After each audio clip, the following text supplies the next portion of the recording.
say it. Jehovah, you. Say it. I trust in you. In you. Say it, y'all. Oh, Lord. Jehovah, you. I trust. Say it. I trust. Show me how to do it, y'all. In you. I believe. Say it. Say it. I believe you. I trust. I trust. Come on. In you. Oh, Lord. Oh, Lord. Come on. Jehovah, you. Where y'all at? Come on. Come on. I trust in you. I believe. Say it. I believe. You are the God of miracles. You are the God of miracles. You are the God of wonder. You are the God of wonder. You are the God all powerful. You are the God all powerful. I believe. Say it. I believe. I believe. I believe.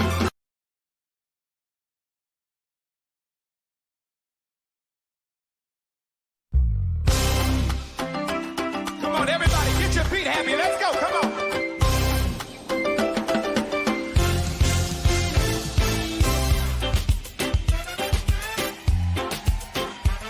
Where my islanders? Can some of y'all run down here to the front real quick? I gotta know who's in the building. Where my islanders? I need y'all to run down here. Come on, let me see ya.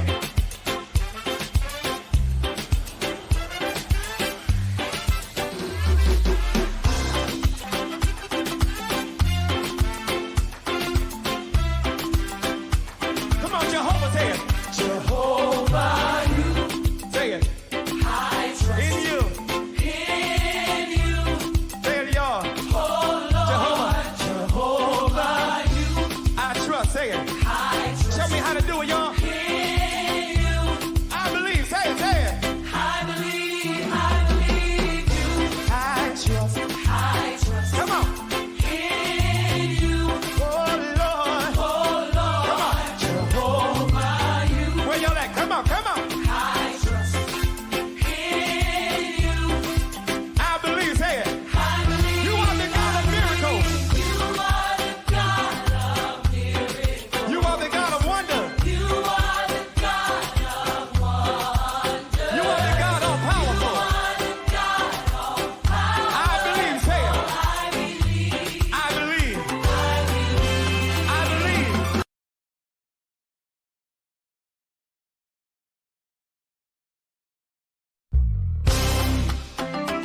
Come on, everybody, get your feet happy. Let's go. Come on.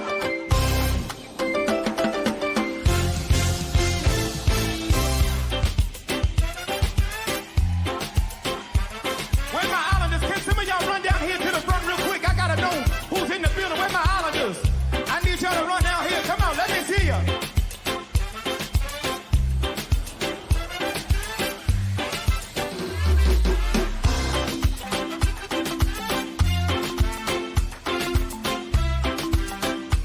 Come on, Jehovah, say it.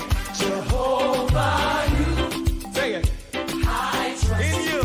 In you. Say it, y'all. Oh, Lord. Jehovah, you. I trust. Say it. I trust. Show me how to do it, y'all. In you.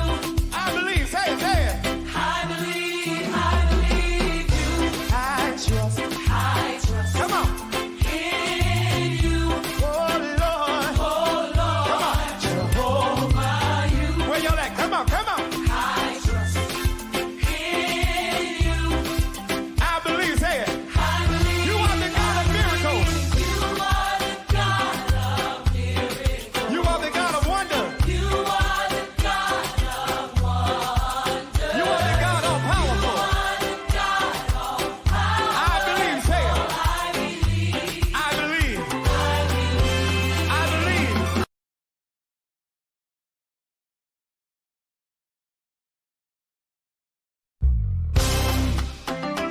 Come on, everybody, get your feet happy. Let's go. Come on.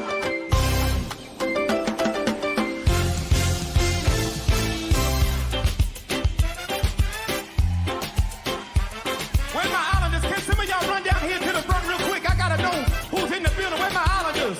I need y'all to run down here. Come on, let me see ya.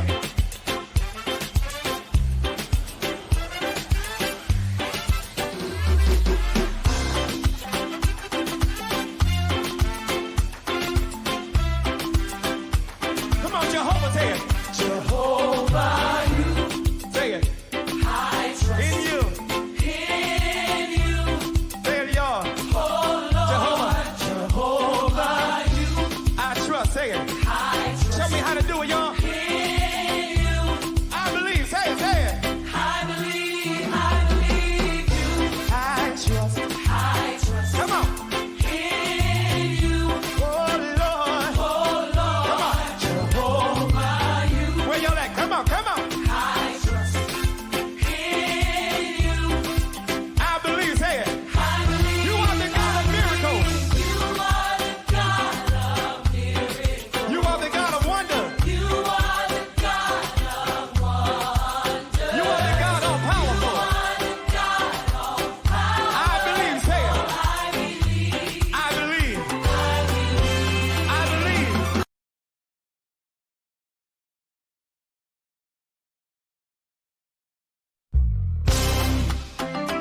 Come on, everybody, get your feet happy. Let's go. Come on.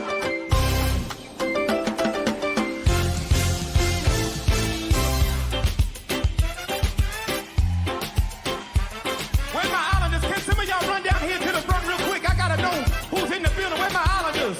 I need y'all to run down here. Come on, let me see ya.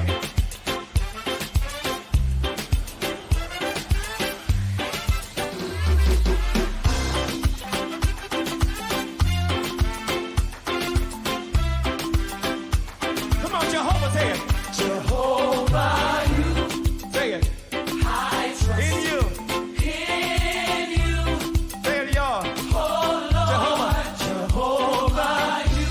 I trust. Say it. I trust. Show me how to do it, y'all. In you. I believe. Say it, say it. I believe you. I trust. Come on. In you. Oh, Lord. Come on. Jehovah, you. Where y'all at? Come on, come on. I trust in you. I believe. Say it. I believe. You are the God of miracles. You are the God of miracles. You are the God of wonder. You are the God of wonder. You are the God all powerful. You are the God all powerful. I believe. Say it. I believe. I believe.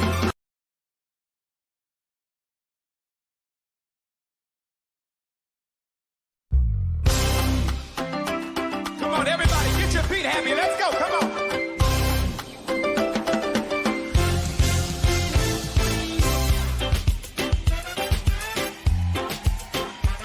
Where my islanders? Can some of y'all run down here to the front real quick? I gotta know who's in the building. Where my islanders? I need y'all to run down here. Come on, let me see ya.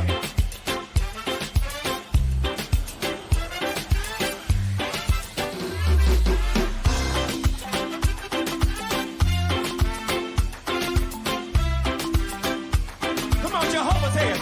Jehovah, you. Say it. I trust in you. In you. Say it, y'all. Oh, Lord. Jehovah, you. I trust. Say it. I trust. Show me how to do it, y'all. In you. I believe. Say it, say it. I believe you. I trust. Come on. In you. Oh, Lord. Come on. Jehovah, you. Where y'all at? Come on, come on. I trust in you. I believe. Say it. I believe. You are the God of miracles. You are the God of miracles. You are the God of wonder. You are the God of wonder. You are the God all powerful. You are the God all powerful. I believe. Say it. I believe. I believe.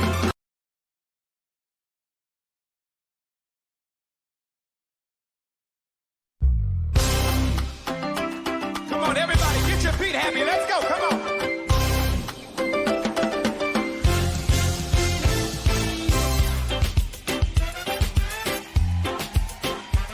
Where my islanders? Can some of y'all run down here to the front real quick? I gotta know who's in the building. Where my islanders? I need y'all to run down here. Come on, let me see ya.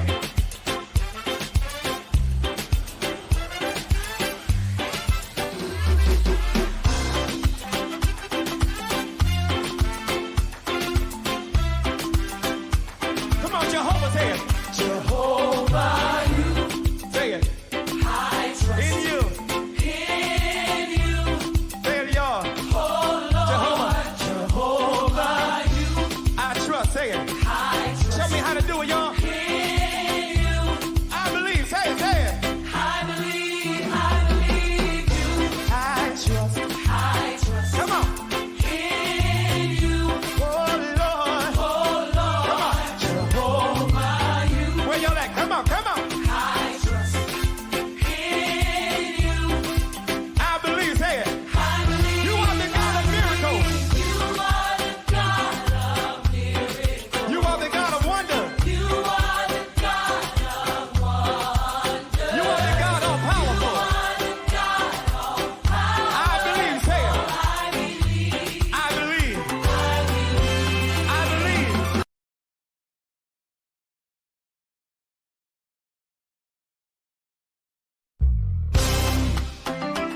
Come on, everybody, get your feet happy. Let's go. Come on.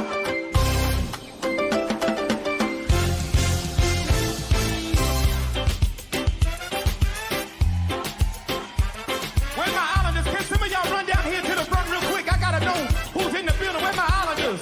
I need y'all to run down here. Come on, let me see ya.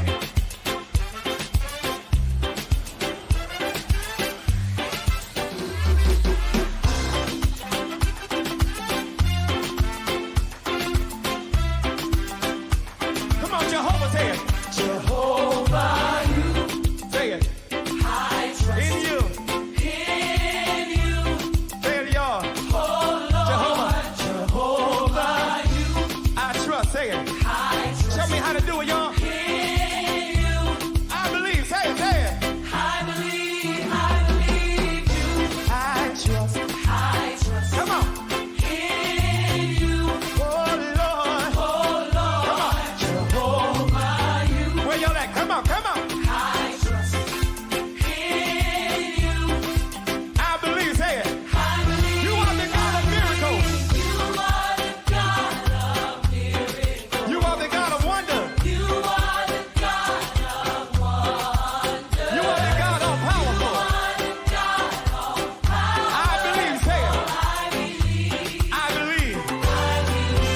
I believe.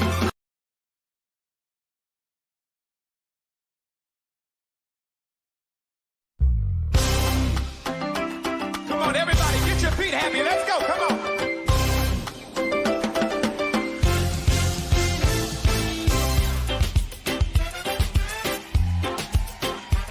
Where my islanders? Can some of y'all run down here to the front real quick? I gotta know who's in the building. Where my islanders? I need y'all to run down here. Come on, let me see ya.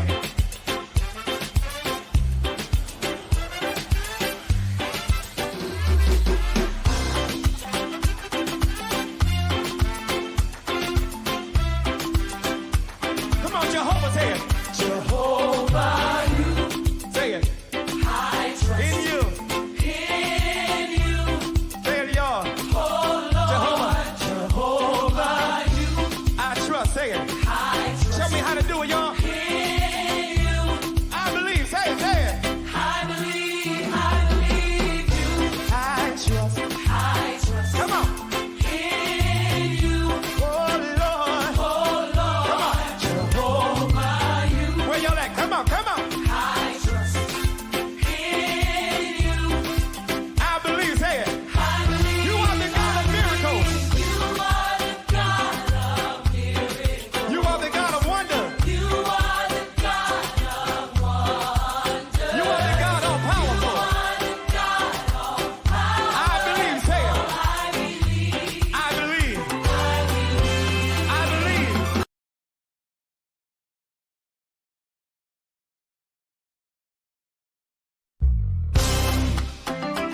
Come on, everybody, get your feet happy. Let's go. Come on.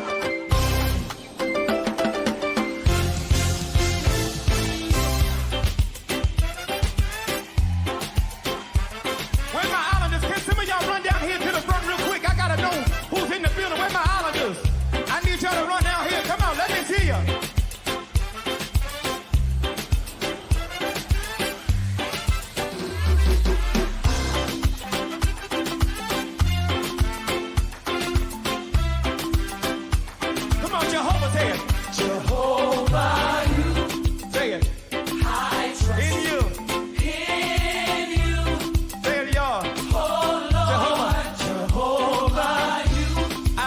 Say it. Show me how to do it, y'all. I believe. Say it. Say it.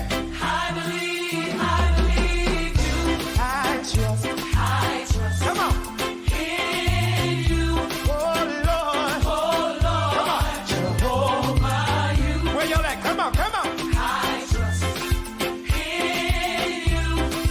I believe. Say it. I believe. You are the God of miracles. You are the God of miracles. You are the God of wonder. You are the God of wonder. You are the God all powerful. You are the God all powerful. I believe. Say it. I believe. I believe.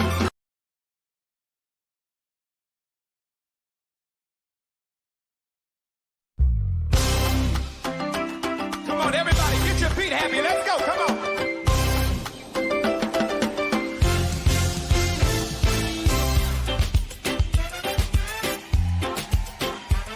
Where my islanders? Can some of y'all run down here to the front real quick? I gotta know who's in the building. Where my islanders? I need y'all to run down here. Come on, let me see ya.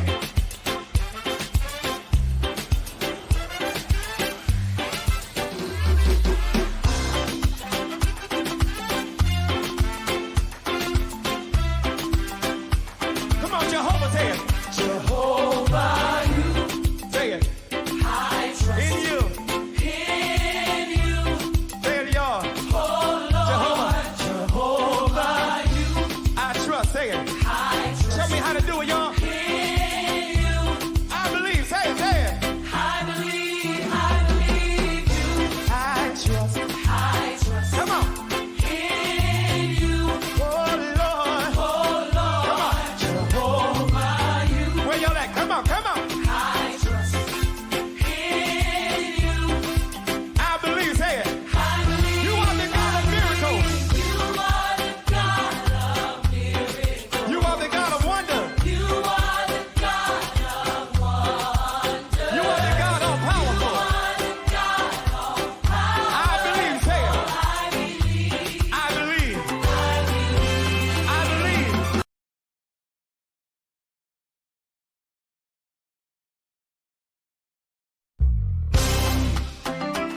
Come on, everybody, get your feet happy. Let's go. Come on.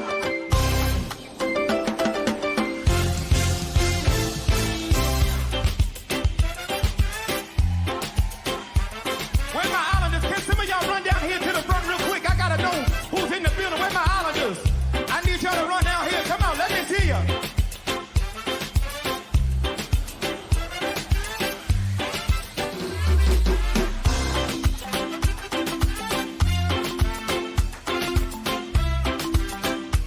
Come on, Jehovah, say it. Jehovah, you. Say it. I trust in you. In you. Say it, y'all. Oh, Lord. Jehovah, you.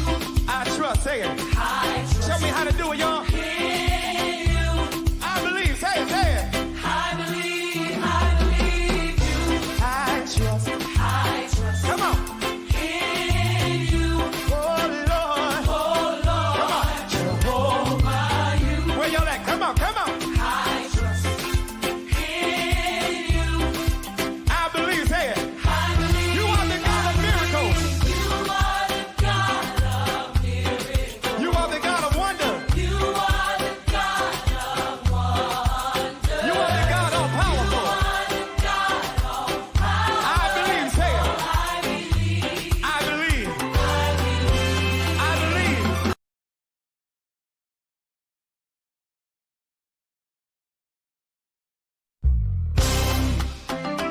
Come on, everybody, get your feet happy. Let's go. Come on.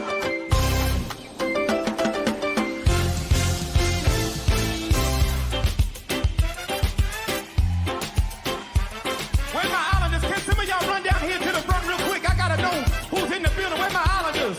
I need y'all to run down here. Come on, let me see ya.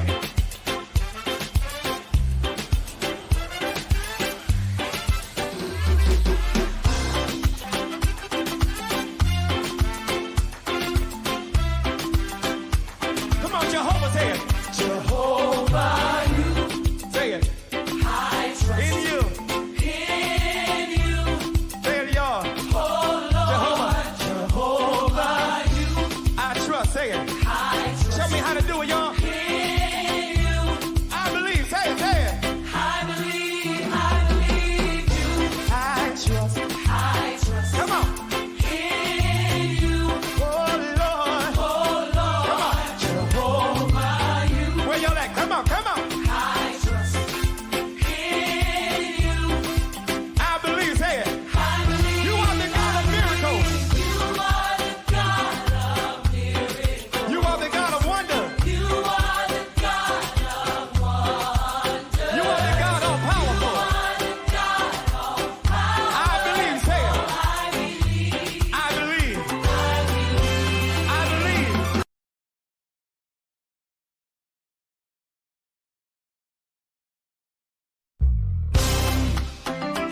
Come on, everybody, get your feet happy. Let's go. Come on.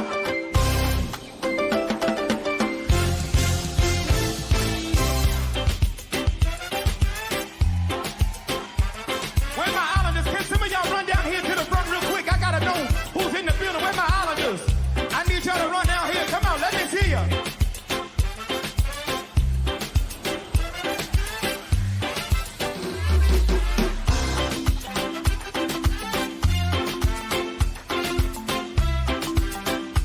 Come on, Jehovah, say it.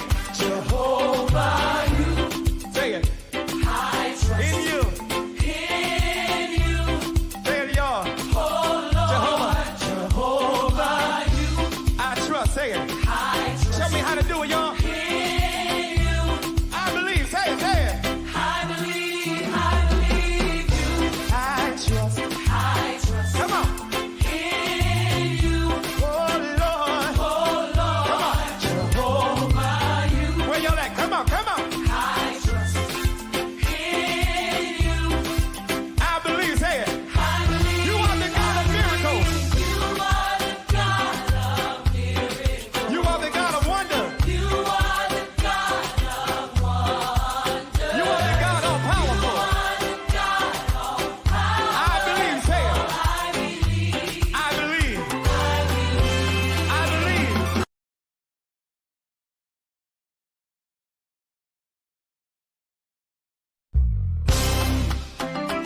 Come on, everybody, get your feet happy. Let's go. Come on.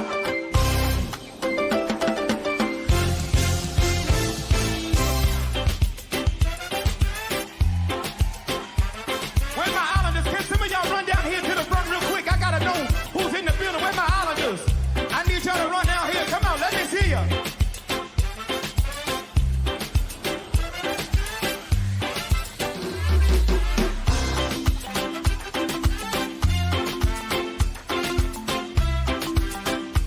Come on, Jehovah, say it. Jehovah, you. Say it. I trust in you. In you. Say it, y'all. Oh Lord. Jehovah, you. I trust. Say it. I trust. Show me how to do it, y'all. In you. I believe. Say it, say it. I believe you. I trust. Come on. In you.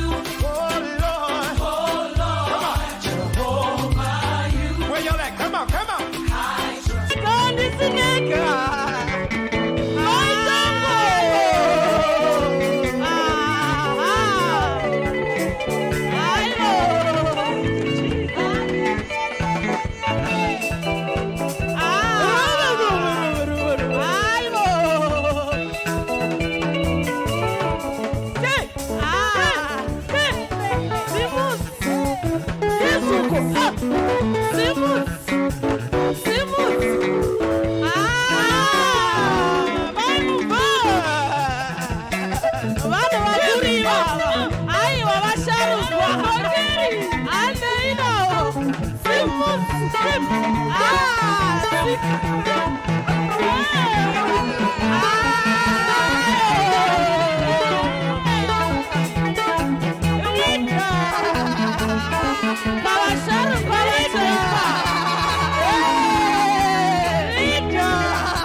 wafarira Jesu. Hallelujah. Hallelujah. Hallelujah. Glory be to Jesus. Hallelujah.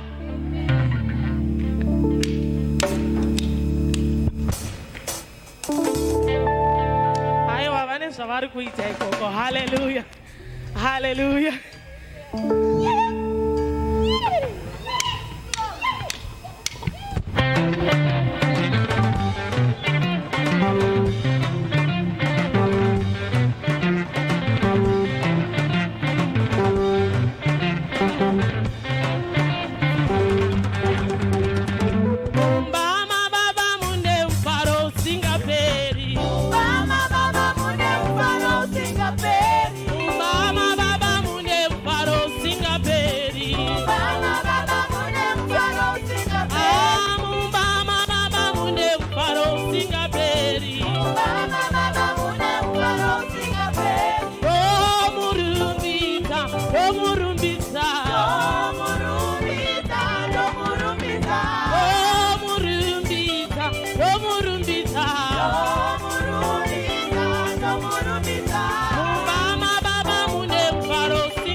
Farira.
Hallelujah.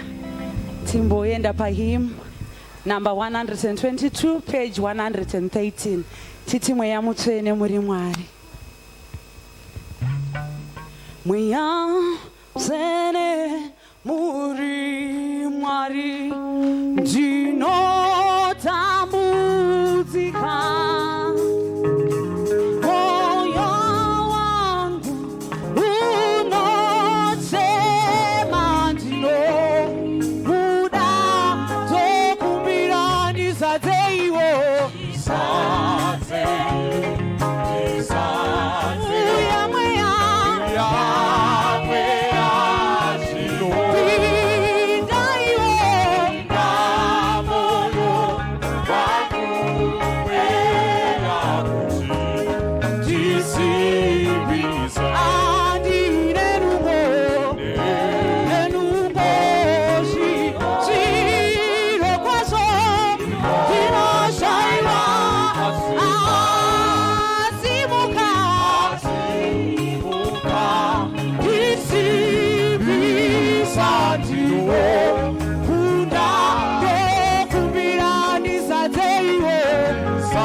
mangwana ni Jesus. pinda moyo wangu Yesu kutitisimbiswe nemitezi uyamwea sino upinde moyo yenu Yesu tokupira kuzatwa tizate Yesu tizate Yesu tizate Yesu tizate Yesu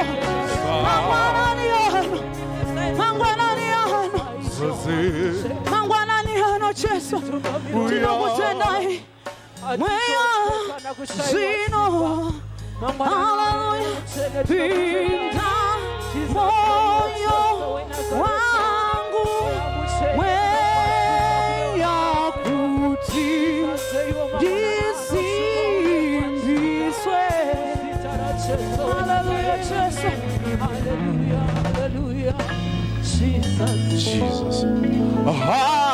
Kuna ama kupinda Yesu. Hakuna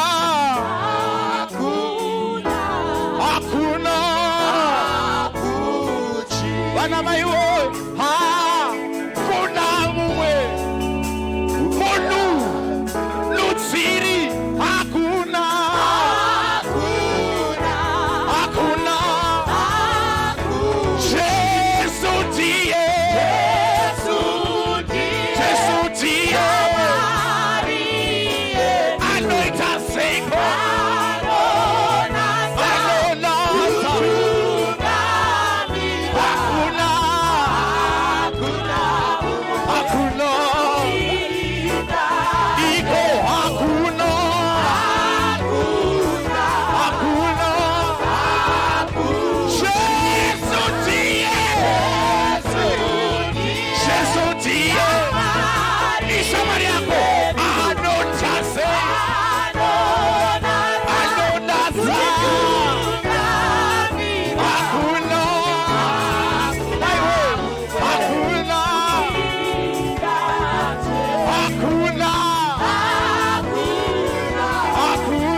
Shikuru Zeba hakuna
Anonato.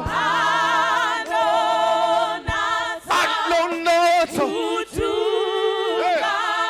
Oh, hakuna.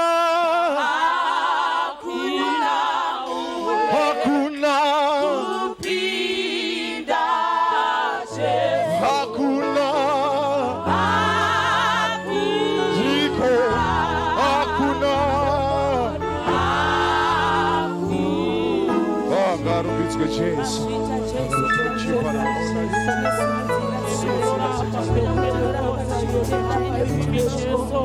Hakuna gaita seri, ununu siri, umatsiri, mununuri. Sabuka Yesu.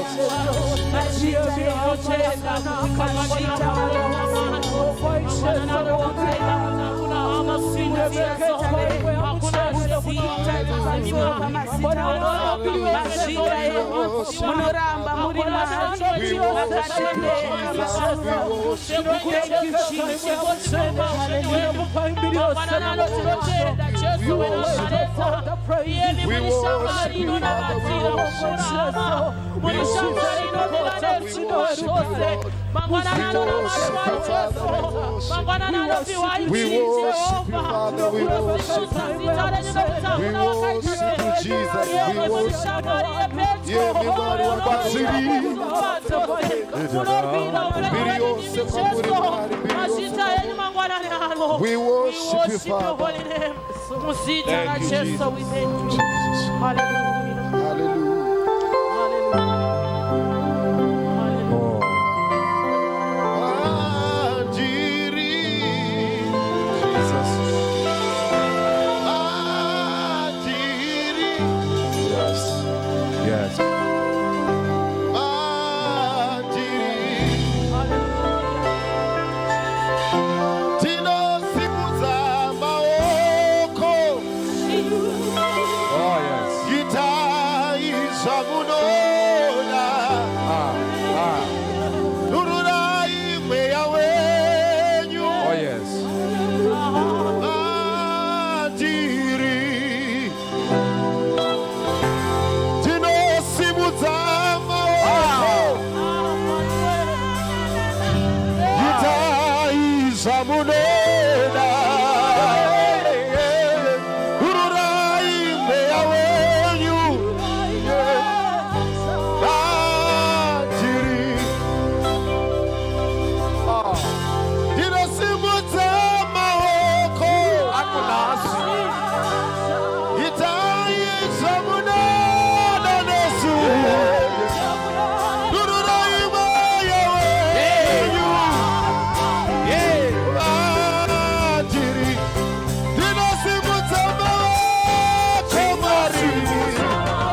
Jesus, Badiri,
kudega mabananiano kupita Jehova mabananiano kupita mari wako mabananiano kamata mlangali mabananiano twenda pameli panyari mabananiano endana moyo wako kama Jehova utimandiri mabananiano itanziri na moyo mabananiano tendera mabananiano tendera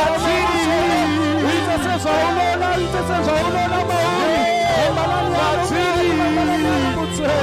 Baba wetu alikulenga tuite yai Dururaina shamangiri magananiano Dururaina shamatiri Jesu Dururaina shakukeleke konu Dururaina shamangananiano Nesitara Jesu Dururaina sa Batiri magananiano Magananiano mutere magananiano Jesu Tauya meari patidoti Tauya meari patidoti nasa Itai meari sasa mulena Dururaina shamatiri magananiano Ukereke magananiano na ituro rasa Itakutimari duzaira munona Mearika isa rasa mukini weru magananiano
Yes, Lord,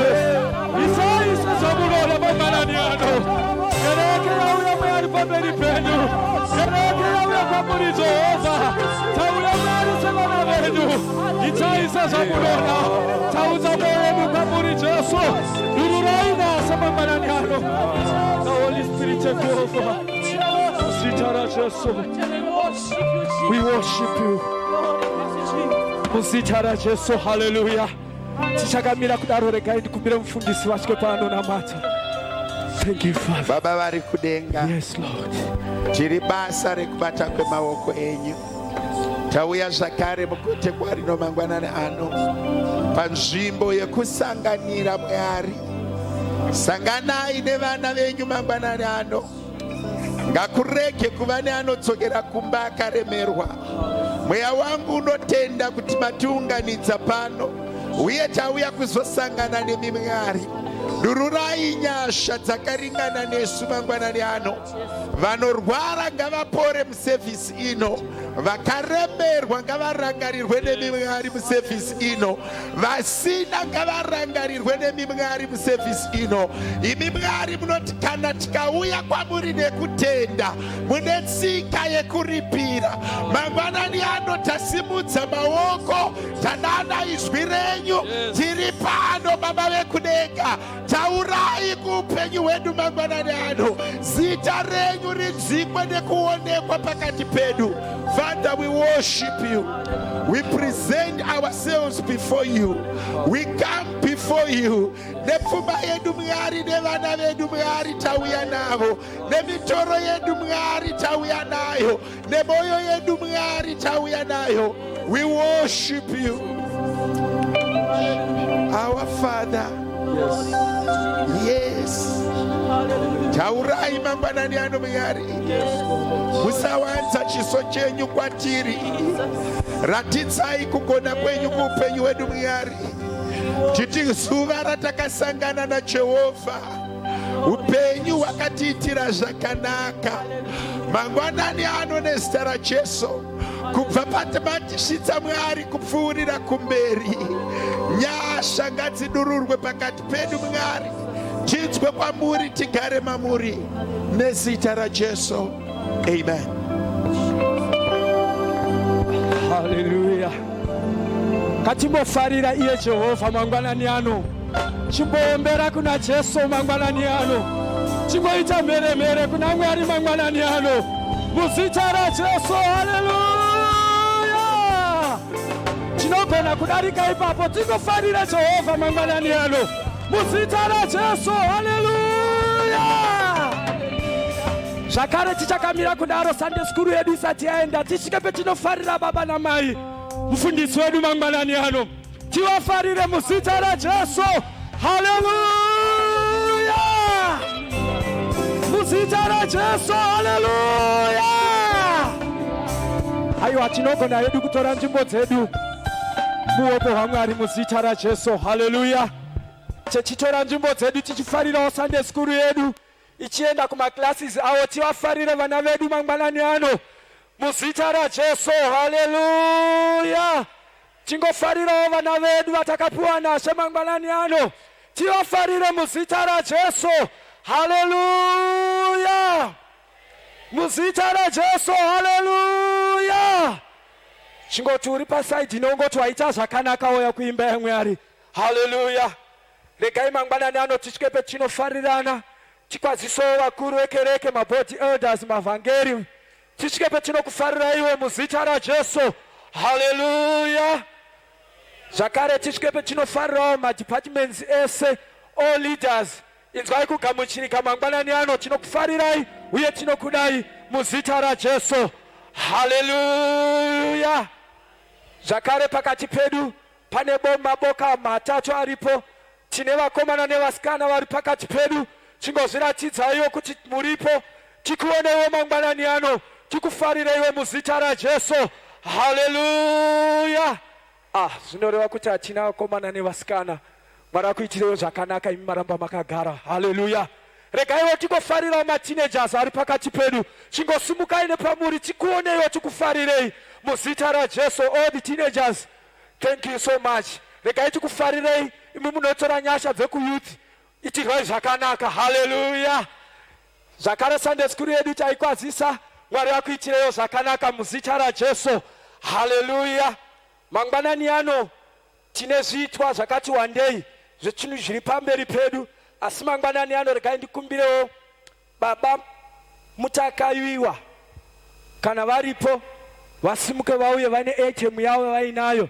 Tichimirira Sunday school yedu ine item zvakare ichigadzirira, tichizopedzisirwa nemain praise team ine item zvakare. Mongoya neurongwa ihwohwo.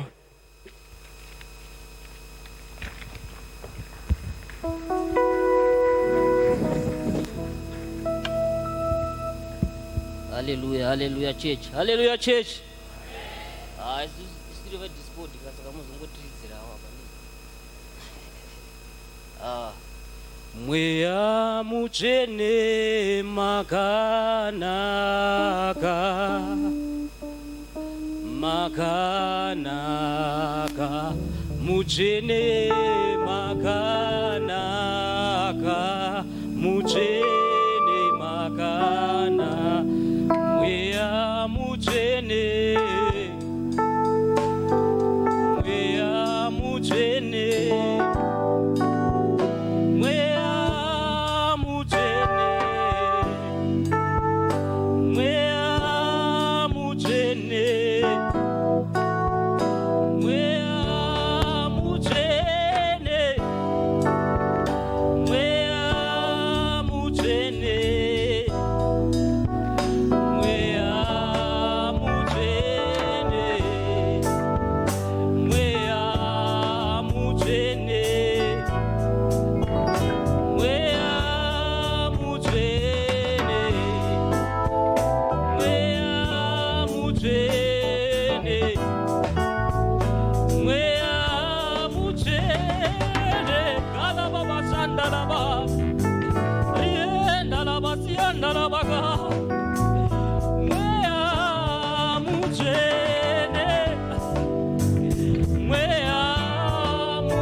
Sunday school ngaiuye. Mweya mutsvene makana, mweya mutsvene, mweya mutsvene, mweya mutsvene, iwo mweya mutsvene, mweya mutsvene. Sunday school takakumirira uyai. Mweya mutsvene, oh mweya mutsvene, iwo mweya mutsvene.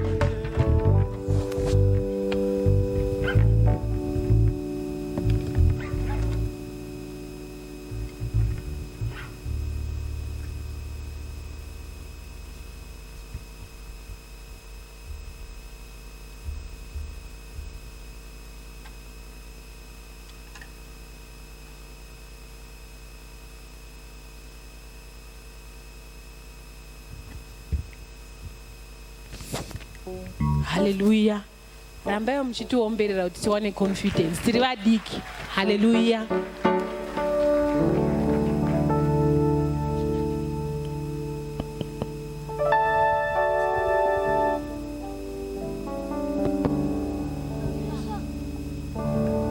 Sean.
Tamira Jehovah, Tamira Jehovah, Tamira Jehovah, Tamira Jehovah, Tamira Jehovah, Tamira Jehovah, Tamira Jehovah.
higher. Lift Jesus higher. Lift Jesus higher. Lift Jesus higher. Higher, higher, higher. Higher, higher. Step Satan lower. Lower, lower, lower. Step Satan lower. Lower, lower, lower. Step Satan lower.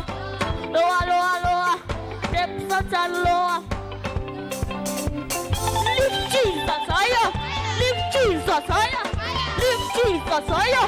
Lift Jesus higher. Lift Jesus higher. Get something.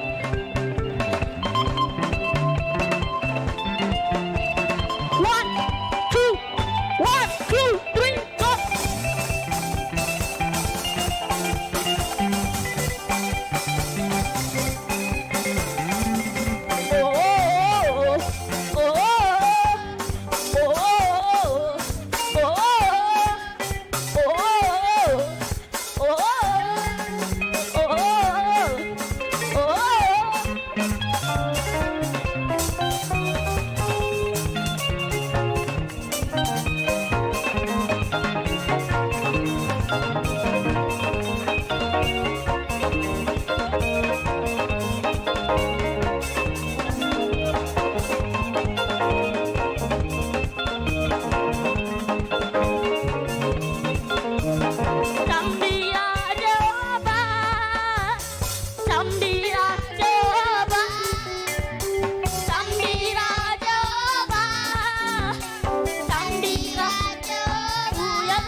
Nobody can say no. Repeat the say. Nobody can say no. Repeat the say. Nobody can say no. Repeat the say. Nobody can say no. Repeat the say. Nobody can say no. Repeat the say. Nobody can say no. Repeat the say. Nobody can say no. Repeat the say. Nobody can say no. Repeat the say. Nobody can say no. Repeat the say. Nobody can say no. Repeat the say. Nobody can say no. Repeat the say. Nobody can say no. Repeat the say. Nobody can say no. God of Rosie, God of me. God of Rosie, God of me. When you leave me, Lord, I will know. And the feelers I know who's in love. Darling, not even to what you can do. Yes, God, I see you. Yes, God, I see you. God, I need the boss I want. Yes, God, I see you. Yes, God, I see you. Yes, Jesus said, nobody says no. Yes, Jesus said, nobody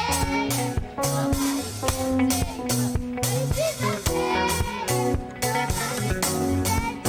Yes, Jesus said,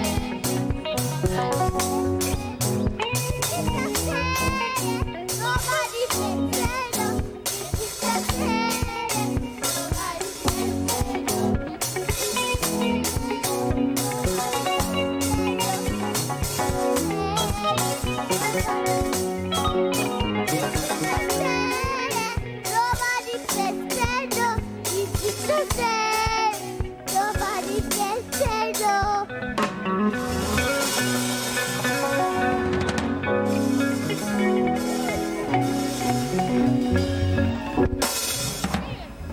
Good morning, ladies and gentlemen, boys and girls. Today I'm gonna present a memory verse.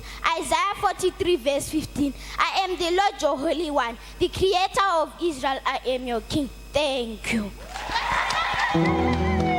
Thank you.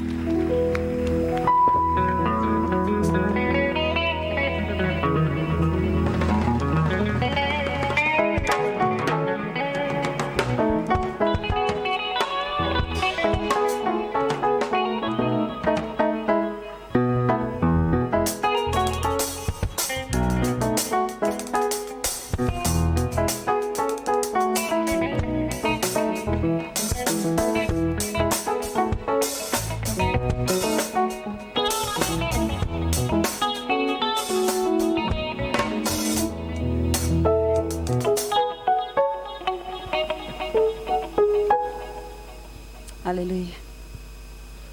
My God is a miracle God. My God is a miracle God. He has never failed.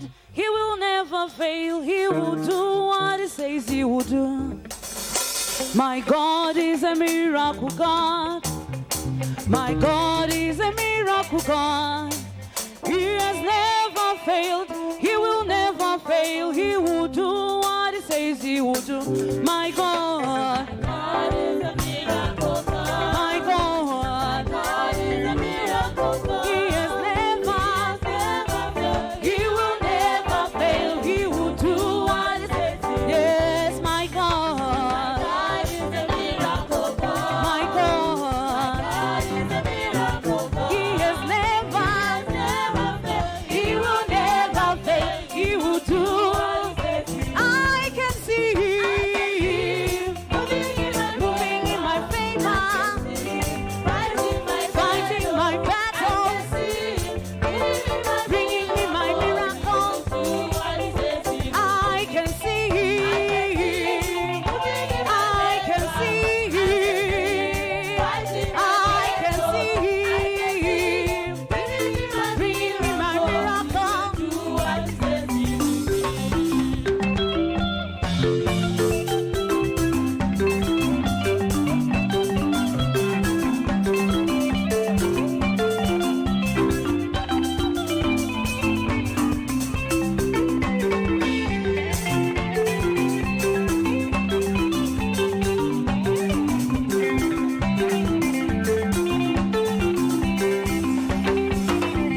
I can see him. I can see him. I can see him bringing me my miracle. Can you not see him? I can see him. I can see him bringing me my miracle. I can see him. I can see him fighting my battles. He is bringing me my miracles.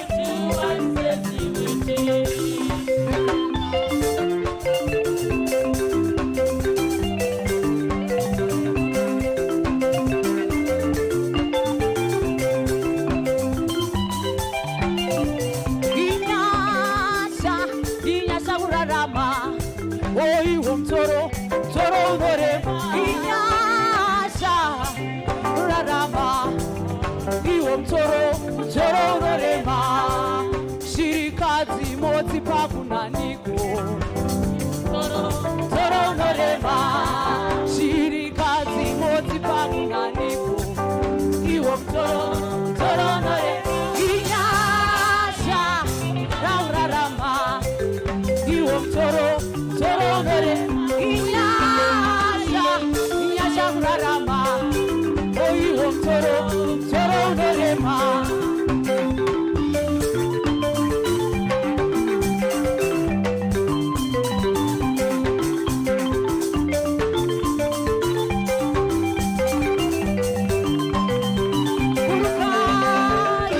Urukai mari baba. Muture mtoro norema. Urukai mari baba. Muture mtoro norema. Oh, urukai mari baba. mutoro, mutoro norema. Murukai, murukai mwari baba. Muture mutoro, mutoro norema. Hallelujah. Atiomberere maoko kune vanechira zvakanaka kuna Mwari wavo.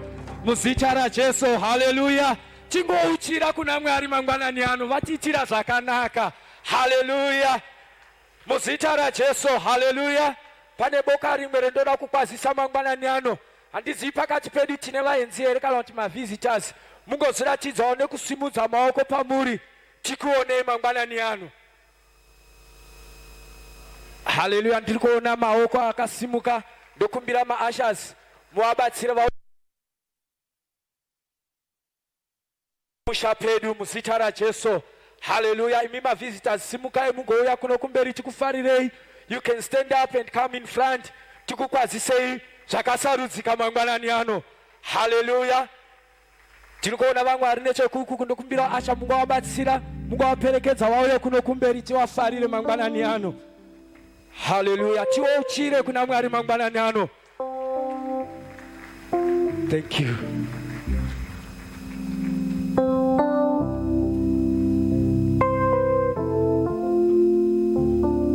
Ini ndakamira kuno kumberi pamberi penyu. Ndinoitwa Baba Mashawa. Ndoda kuti mutiziso kuti ndimani, makokwa here, kana kuti makaonawo pakanamirwa posta, kana kuti pane pamakaritambidzwa, kana kuti makangoonao kuindaneti. Mazuva ano zvimwe zvacho zviri kupinda through internet. Mungotizisawo kuti iwo mabva nechekupi, tikufarirei pano muzita raJesu. Muchandizevezera ndozozivisa ukereke.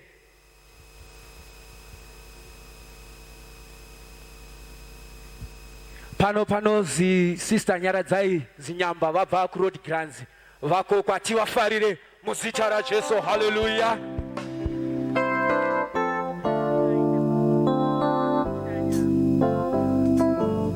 Ava vanonzi maifungai vanogara muno muRoodpoort vati ini ndakashanya ndauya kuna Jehovha mangwanani ano. Hallelujah.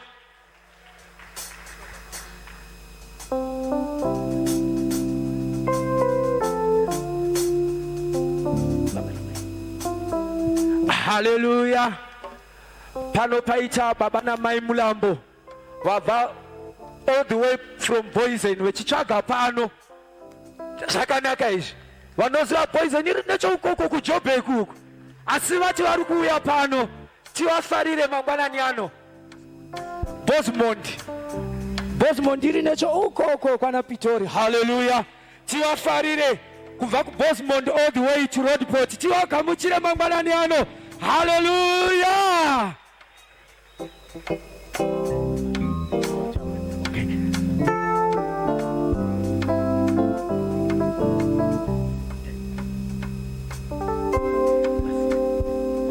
Avanoitwa brother Danmo Masia vati last year ndanga ndiri kuno asi gore rino ra22 gore renyasha ndauya zvachose. Tivafarire mangwanani ano. Hallelujah.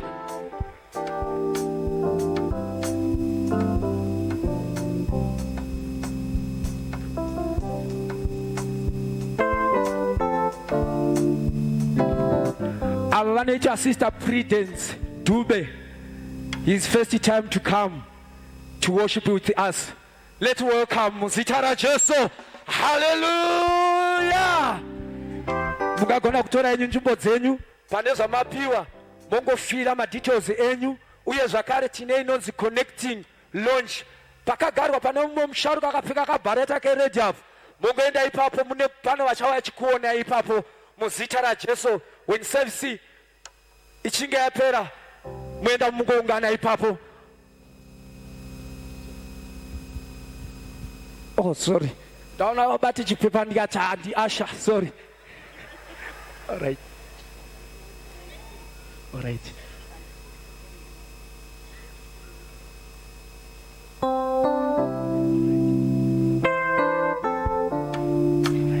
Anonzi Maikudzi vanzi ndinogara muno muRoodpoort ndakokwa first time yangu kuuya muno zvichireva kuzvine pamberi ipapo vachatijoina. Tivafarire mangwanani ano vechitora nzvimbo dzavo muzita raJesu.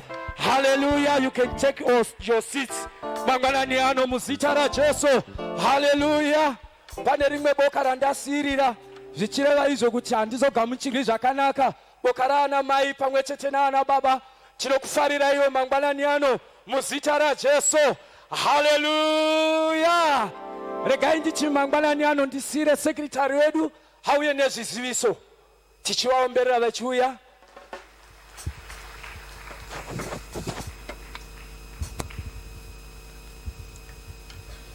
Hallelujah. Amen and amen. Aiwa tinotenda Mwari mazviita enyu baba namai Mashawa nekuti tikaira zvakanaka. Mwari vakuitire zvakanaka. Thank you so much. Ngatimboombererai maoko baba Mashawa ari kuti chera zvakanaka muzita raJesu. Amen. Vaenzi vese feel welcome. Inzwai kugamuchirwa muimba yaMwari. Tichasangana apo pa connecting lounge apo kana service yapera tichingoitirwa zvakanaka. Amen. Pane chiziviso chandinacho chekutanga pandiri kuzvigadziridza nekuzviisira magirazi angu. Pane mumwe wandakanzwa panzapo achikomplena kuti hanzi tine murungu wedu aimbouya pano patakatanga pano, hameno kuti akadzingwa nani, but pane vakauya kuservice nezuro murungu anga ari muno. Hallelujah. Amen and amen. Aiwa kufara muimba yaMwari. Regai tipanane zviziviso zvezuva ranhasi zvakadai izvi. Ma-announcements andiri kupa aya anoenderana oro akabva kuboka remadzimai. Hanzi ma-ladies vane fasting this week, musi weThursday. Hanzi tichabreaka hedu fast iyoyo tiri kudzimba dzedu. Chechipiri ndechekuti mama Jiriri vanenge vachiona vanoda kuvaona madzimai. Papa kanzi ma-ladies, but regai ningoto panogona kunge paine varume vari kuda kuvaona, makasununguka kuvaona musi wechina kubva na 10 AM kusvika na 3 PM iro svondo rino iri. Madzimai hanzi musi wa 18 June kune mubatanidzwa wemadzimai pachechi with masub assemblies edu. Pabva papiwa nedress code yacho, saka pabatisise ipapo. Hanzi dress code yacho ifloral top. Isusu zvefloral hatinyasozvinzwisisi, but zvinonzwisisika ikoko kwazviri kufanira kuenda. Hallelujah. Indinongoziva floral more. Saka hanzi mafloral top nemablue jeans musi iwoyo. Hanzi muchazoziviswa zvizere nekufamba kwenguva. Ndodai tichine ma 1 or 2 Sundays in between. Madzimai muri kudziviswa zvakare kunzi haisi yemadzimai, but iri kunangana nevanotengesa panze. Hanzi musi wa 5 June ladies department inenge ichitengesa zvinhu zvayo panze after church. Saka madzimai anotengesa hanzi chimbovapai mukana, then the following Sundays munezenge madzoka zvenyu muchitengesawo. But for 5 June madzimai or ladies department inenge ine zvairi kutengesa. Tiri kuudzwa zvakare kuti hanzi vese vakatorwa maphotos pafamily day muri kukumbiriswa kuti muone mai Mugando after church mucollecte maphotos enyu. Tiri kuziviswa zvakare kuti catering team hanzi vanokumbirwa kusara after church. Mwari vachingotiitira zvakanaka. Amen. Chiziviso chakanangana nemadzimai chiri related kumasingles, vati vari kuda kuya vachiita presentation yavo kunoku. Regai ndivadedze vauye vaite presentation iyoyo. Vati vachifamba kudaro tiri kuziviswa zvakare kuti mangwana tinenge tiri kutsanya, tinozobreaka fast yedu ipo pachechi pano between 5 and 6 PM. Saka ngatisanganei pano, Mwari vachingotiitira zvakanaka. Amen. Regai ndipe vari kutipa announcement ikuno.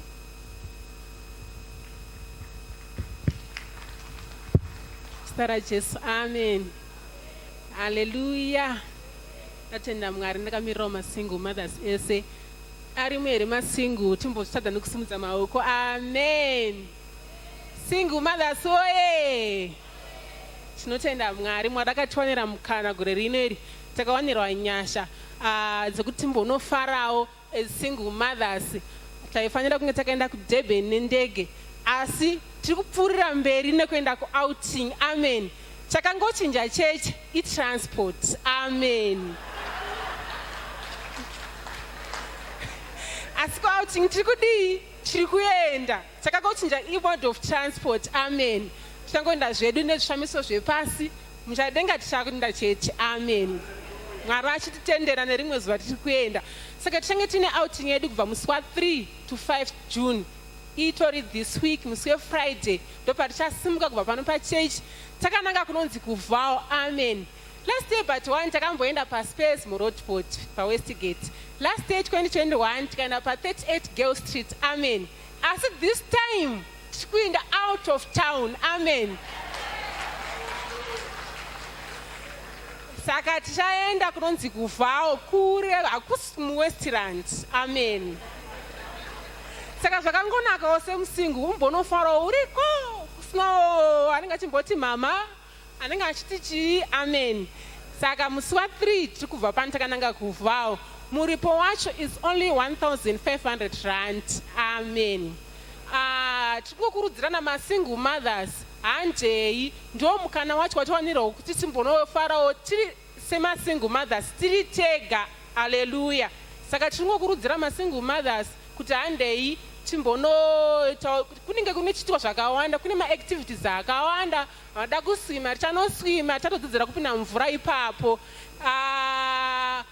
Kune zvakawanda, hanzi mawall climbing, hiking, zvese zviri kokoko. Amen. Masingle mothers, tine masingle mothers asiri mugroup remasingles pano paRoadeport. Tinongokumbirawo kuti ndinenge ndakagara kubheki uko, munogona kuuya muchindiona tokuedherawo mugrupu redu kuti tibatane pamwe chete esingle mothers. Zvakatinakira kuti ukaitawo dambudziko ukauchidawo kubatsirwa pakufara, zvese izvozvozvo tinenge tichibatana semasingle. Amen. Saka masingle mothers tioneiwo. Vasingandizivi munogona kunda kuna sister Enes pachurch number mukawatsura ipapo vanokuudza zvokuita kuti mupinde mugrupu remasingle. Amen. Tinotenda Mwari uye zvari kuenda kuVhao tiri kukumbira kuti panopera service tingosara tisaende. Kana tatiri kusara ngatisarei. Tifurirawo futi pamberi nemasingle mothers takatenderana zviya mwedzi wedu wapera. Ngatifurei kumberi tichiita zvakanaka. Amen. Tinotenda Mwari. Thank you.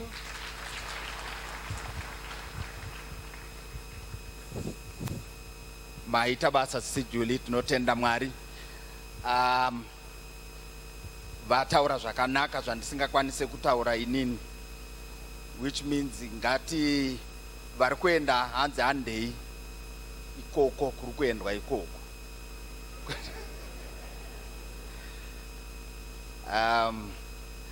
Hallelujah. Regai tingoramba tichingokurudzirana ngatikokei vanhu kumasevhisi edu ese anosanganira echirungu neshona. Hallelujah. Nezuro ndaivawo pano kuEnglish service, ndosaka ndataurawo nyaya yezvandakaona. Kwakanga kuri right. It was actually heartwarming kuona pakangonzi vatsva vese pakona pese apa pakazara vatsva. It was actually heartwarming. So let's continue to support our English service, and let's also invite vanhu kuti vauye kuservice ino yeSunday yeshona muzita raJesu. Amen. We will still my online couples meetings anenge ariko paanenge asiko munoziviswa, but vhiki nevhiki tinotarisirwa kusangana online sema couples tichingoitirwa zvakanaka. Amen. Tiri kungorangaridzwa kuti church yedu is still open for prayers each and every day. We are free to come and worship, come and pray. Room iri pakona apo ndo yatinoshandisa seprayer room yedu, so let's come. And our social media platforms, they are still very active. Marketing department inotizivisa kuti we need to continue doing evangelism through kungo share even a post, kungo itozwa creator kana ka story kana kai. Let's participate in kushambadza church yedu. Mwari vachingotiitira zvakanaka. Tiri kuziviswa zvakare kuti mufundisi vanenge vari pano pachurch musi wechipiri kubva na9 AM kusvika na 3 PM. Vanoda kuvaona makasununguka kuvaona kuoffice kwavo uko kana kuisa appointment. Kana usina kuisa appointment unofana kungozivawo kuti vanenge vakaisa ma-appointments vanogona kupiwa a little bit of some priority, but mufundisi vanenge vari pano kuti vazokuonei zvingotiitira zvakanaka. Tiri kungokurudzirawo kuti vanhu kumaseo group kwedu let us have activities there. Ma-activities acho ngaazobuda pano pachechi through ma-item. Hatisi kudiscourage ma-item emunhu one, tiri kungoencourage kuti vanhu uyai to participate in our activities muchurch. Hallelujah. Tiri kuudzwawo zvakare kuti musi wa11 June tine some scheduled sports day. Vanhu ziva zvemutambo kana kuti vachiri kuda kuita revive mitambo yataita kuchikoro iyaya, makasununguka kuya muchizoita sei muchizova nesu. Inini hangu ndichamboti tambei bhora semunhu aimbotamba bhora. Hallelujah. So we have got a day filled of fun, and let's just come timbowa pamwe chete. Do you know kuti kutouya ikoko kunotibatsira kuti tizivane sekereke uye tiwadzane sevanhu vababa umwe chete, Mwari vachingotiitira zvakanaka. Evangelism team iri kukurudzirawo kuti patinenge tichibuda tichienda kudzimba dzedu ngatitakurewo maflyers anenge aripo apo pa information desk pakagara Sister Ernest just below that stage iri kumberi uko.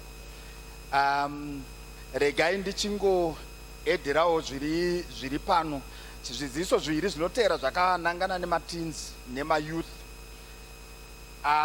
Mayouth hanzi mune, we all know kuti mu South Africa June 16 is usually youth day. Saka mayouth weekend iyoyo ya 19 June inenge pano pachechi tiri kutoiti youth weekend. Hallelujah. Saka mayouth muri kukumbiriswa kuonekwa neutungamiriri hwenyu. Baba manhiu vachaona mayouth uku kuno ku left kwangu kumusoro ukoko, munosangana ikoko after service. Then mateens the following weekend munenge mino weekend yenyu pano musi wa 26 June. Mai manhiu vachakuonai pakona apo pamusoro apo kunoko kumusoro on this side. Saka mayouth muri kuenda vari muyouth uku, mateens muri kuenda kuside rekuku zvichingotiitira zvakanaka. Amen. Tiri kurangaridzwawo kuti mwedzi wedu wapera, ngatibatirane nemaseo group yedu panyaya yemission house. Mission house contributions takatsanangurirwa nezuro musiyano wemission house nebasket racho kuti zvinhu zviviri zvakasiyana, kuti kumission house kunogara daddy namama, basket ndoro unobatirana nani naseo group leader wako. Hallelujah. Tiri kungouchidzwawo zvakare kuti mwedzi wedu wapera ngatirangarirei zvegumi nezvipo. Mwari vachingotiitira zvakanaka. We can transfer ku church account, we can do my ATM deposits, we can also present ipo pano pamberi patime yeoffering. But kana tiri kuita any electronic transfers ngatinyorei mazita uye kuti zvabvepi.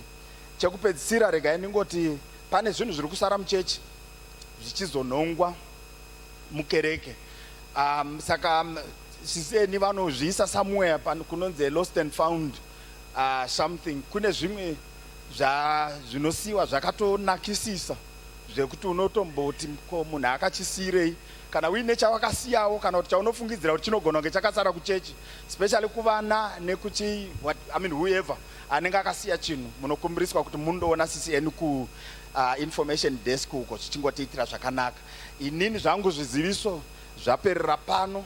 Regai ndidzosere nguva kune vandipa mazviita yenyu baba masha. Regai chivaumberere vechitora mutimbo yavo mangwanani anu muzita raJesu. Hallelujah. Regaiwo ndakamirawo kudaiwo ndinogarawo kumba kwamai Mashawa nevana vavo. Hallelujah. Zvakare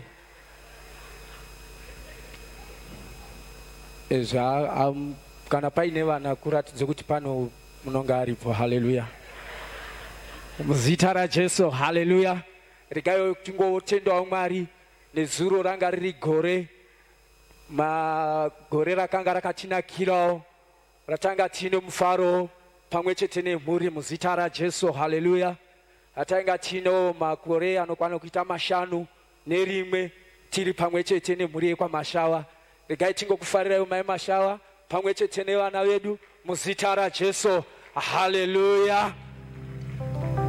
Tiri pamwe chete nemufaro iwowo tinogona kusimuka patakagara tichingosimudza maoko edu uchiprepare kuvabatanidza pamwe chete. Tivafarire baba vedu vachiuya kuzotora nzvimbo yavo. Tiomberere kuna Jehovha pamwe chete nemhururu nemuridzo tichitendera baba vedu vauye mangwanani ano muzita raJesu. Haleluya.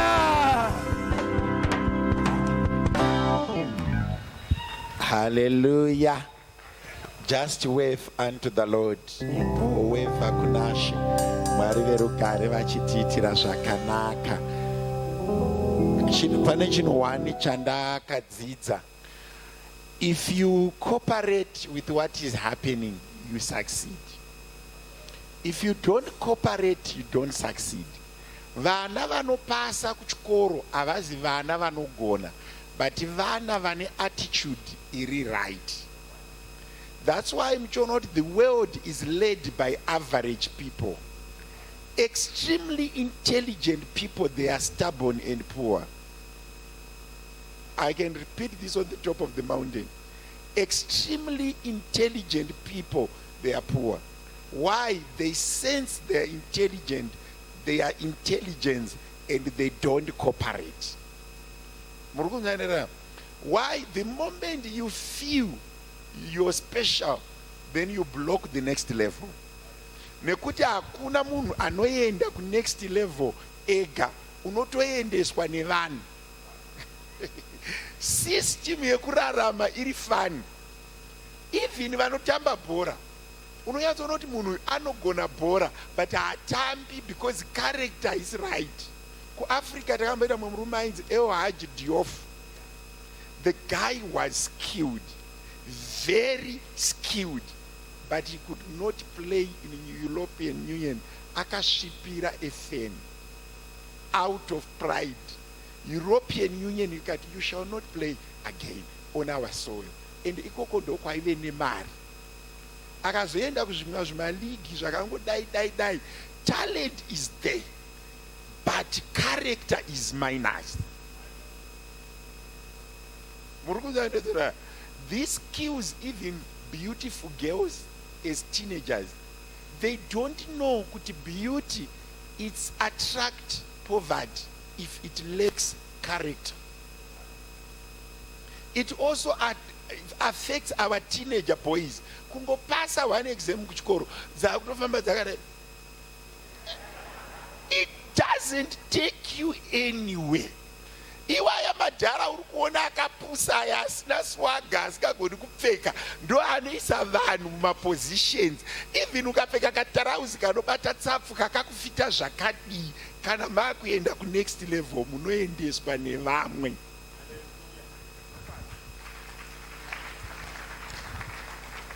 Hakuna munhu ane intelligence dzakamuringana dzekurarama ega.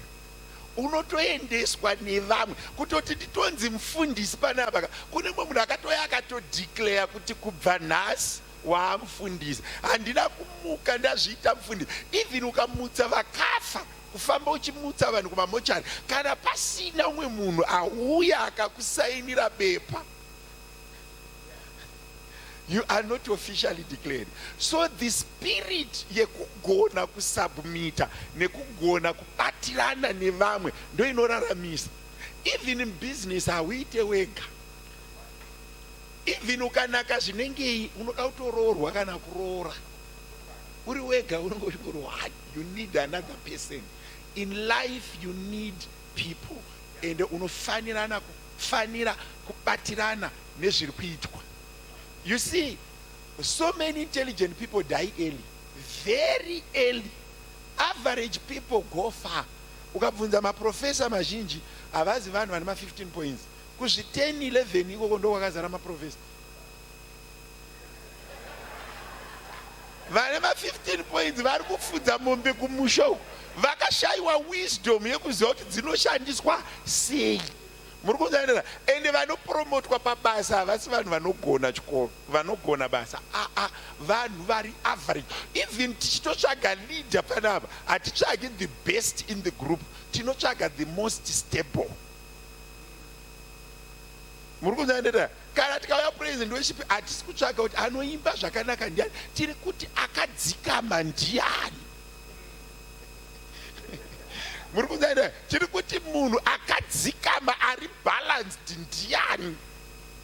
muri kunzwa munhu ari balanced. Saka pandiri kuti batirana nevamwe vazhinji vanhu vanosarira panyaya yekufila to be big. You are not big. Can I repeat this? You are not big. Even vafundisi chaivo vanozadza machechi havasivo vanogona kuparidza.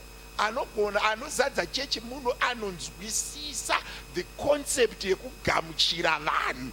Vanhu vanoda kugamuchirwa, vanoda kudiwa. Ukagona kuparidza uchiparidza uchitaura zvechokwadi panze apa uchibaya vanhu vanosuduruka. Saka the attitude is more important. Kana monyengetera namatirai the right attitude.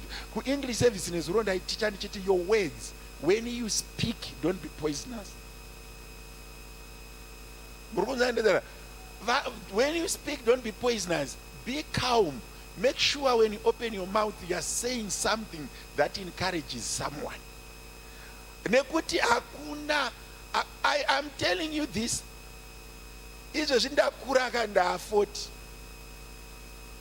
ndakukura manje unoyatsoona kuti vanhu vane dzungu havaendi kure.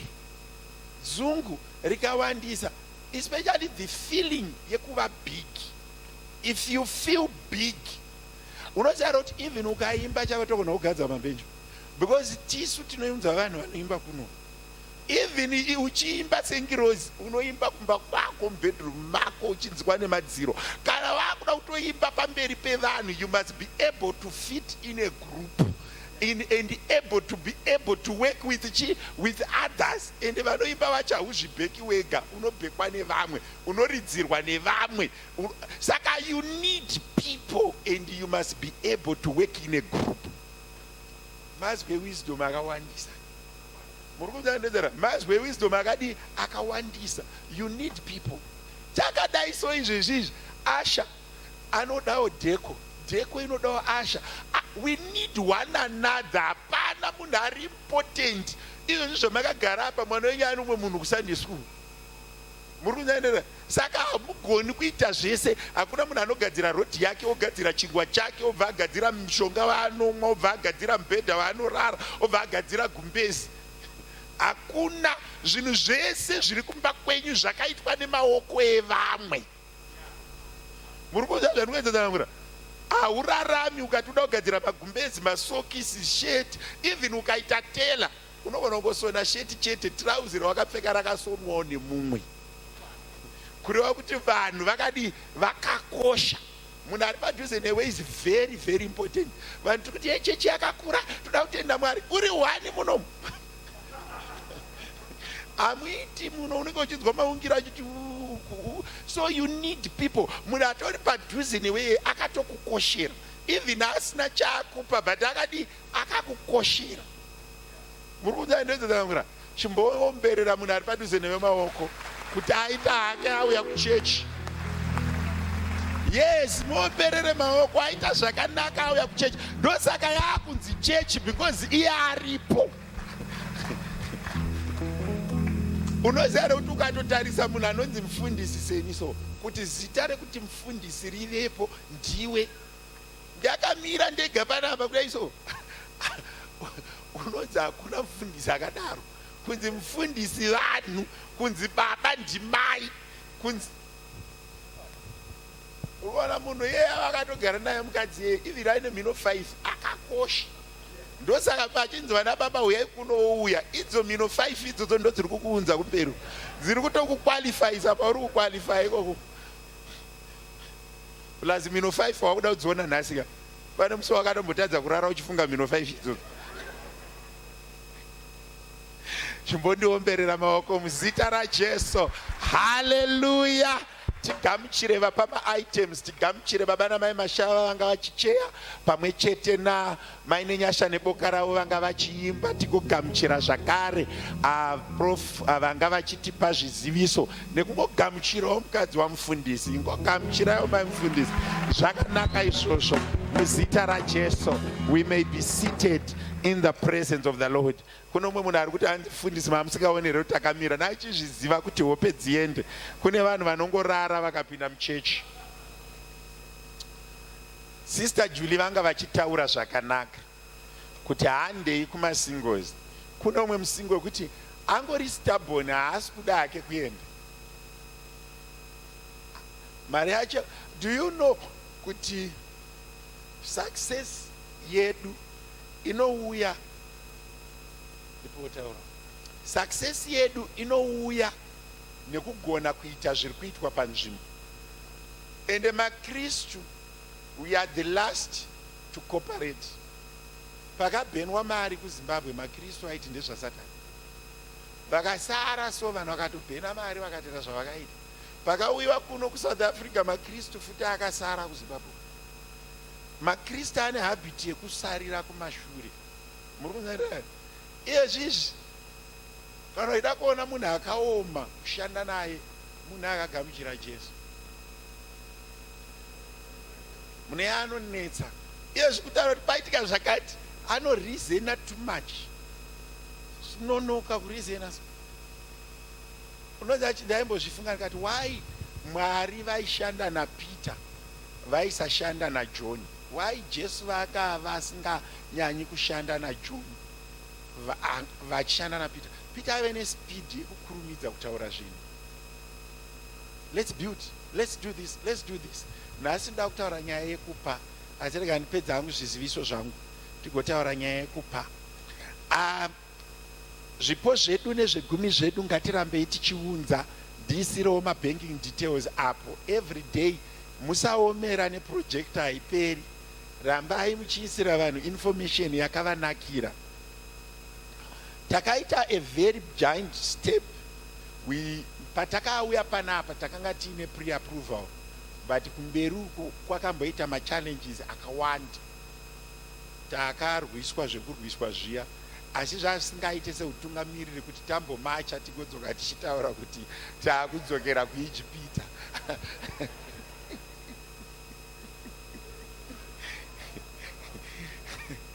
Saka Mwari wakatiitira zvakanaka. On Thursday, I signed. We signed the papers, the lawyers are proceeding. Saka I think depending on the calendar of Amuti, maybe chipiri or chitatu, we are going to pay the deposit. Asi mari yatinayo at the end, yatiri kuda kubhadhara, it's 1 million. Zvatakaita ndezvekuti takatanga kuwana a pre-approval of 2.1, which meant that on the transfer taida 900 tozoda 250 yema bond registration nema transferring attorneys. Ikazonochinja kuti tadafana kubhadhara 900, now takufana kubhadhara 1.2. Asi zvinonoreduce a bit on our bond registration because because instead of 2.1 ra 1.8. Saka tikufana kubhadhara 1 million to make an arrangement yekuzobhadhara the 200, I think before the end of May. Tozobhadhara, I think we should be around 200 now in terms of our registration fees and bond cost. Saka mari yatinayo izvezvi, it's 1 million at the end. Tinayo musi wechipiri kana chitatu tikunoitransfer. Then potential amount inogona kuwanika kune vakakonfirma mapledges avo before the end of May. It should be that 200 we can get it if people cooperate. Ko vakatadza ndo mubvunzo wevamwe vanofunga zvinoenda kumberi kuti vana ava vakatadza, we have a contingency plan. A few leaders will pay that 200, but it's easier if people fulfill their pledges so that we don't burden a few leaders.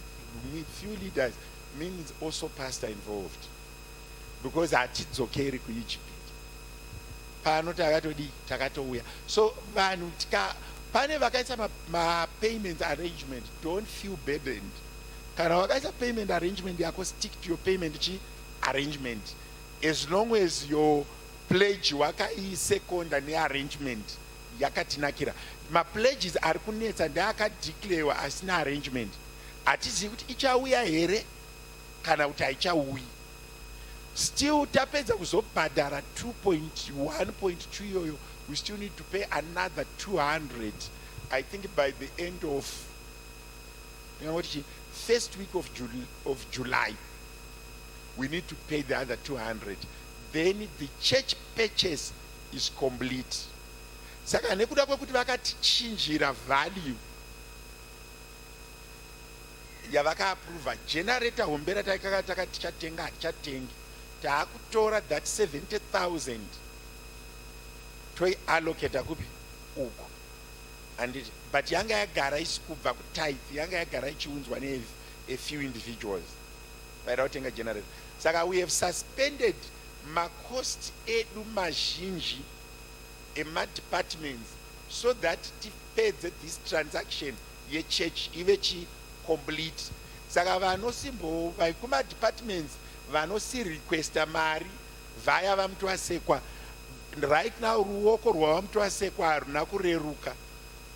When need is there muneiwana, but kana tichikwanisa kupostpone that expenditure until the end of July, we will do so. Andika asi musati chikira henyu mari chaiyo tinayo, makachatichengetera muri kuunza ndokuzivai. Mari chaiyo tinayo. Kune vamwe vari kuti takazouya mapledges aitwa.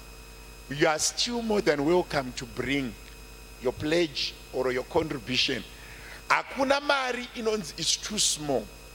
Andika 1,000 makes a difference, 500 makes a difference. Mwari vakandidzidzisa kuwana, vakandidzidzisa zvakare kushaya. I've lived every stage of life. Ndinozvinzwisisa kuti unogona kushaya 5 rand. I fully understand that. And I also fully understand kuti unogona kugara neexcess. Andika zvinhu zvinowanikwa pakurarama kwemunhu naye. Asi ngatibatiranei pazvegumi zvedu nezvipo zvedu. Financially we are not doing that bad. Machechi mashoma anogona kudaidzira kuti we have 1 million paid iriko kuaccount.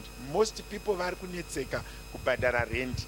Isusu we have never struggled rent since I became the presiding pastor of this place. Rent hainombobvira yakatinetsa. Ma obligations edu a month to month, we always meet them without difficulty. Ava vakangotichinjira this adjustment. Dai vanga vasina kutitira this adjustment, even this 200 we are allocating it now, we should be allocating my transfer cost. We shouldn't even have a problem. But still it reduces our bond, which is also a good thing. Mari yacho yagara inongoita work for us. And kuno munhu akutonzwa kuremerwa kuti chechi yabva yatangira pamari here wedu we. Mufundisi wabva watangira service pazvinhu zvemari. We all need money. Hakuna Garden of Eden. Garden of Eden mazuvano ibank ndo kune mari. Munhu wese ari pano anoda mari.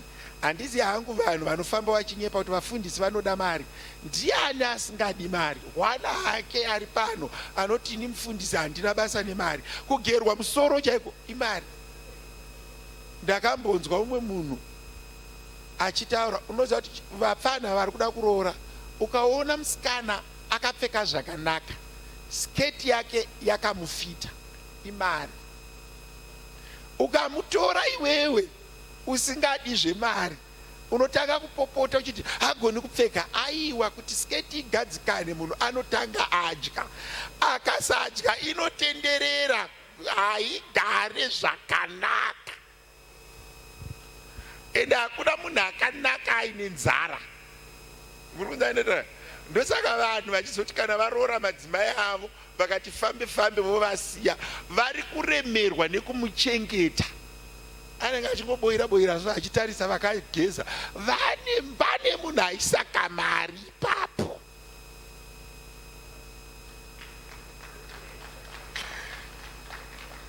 Hakuna munhu kana wani asingadi mari.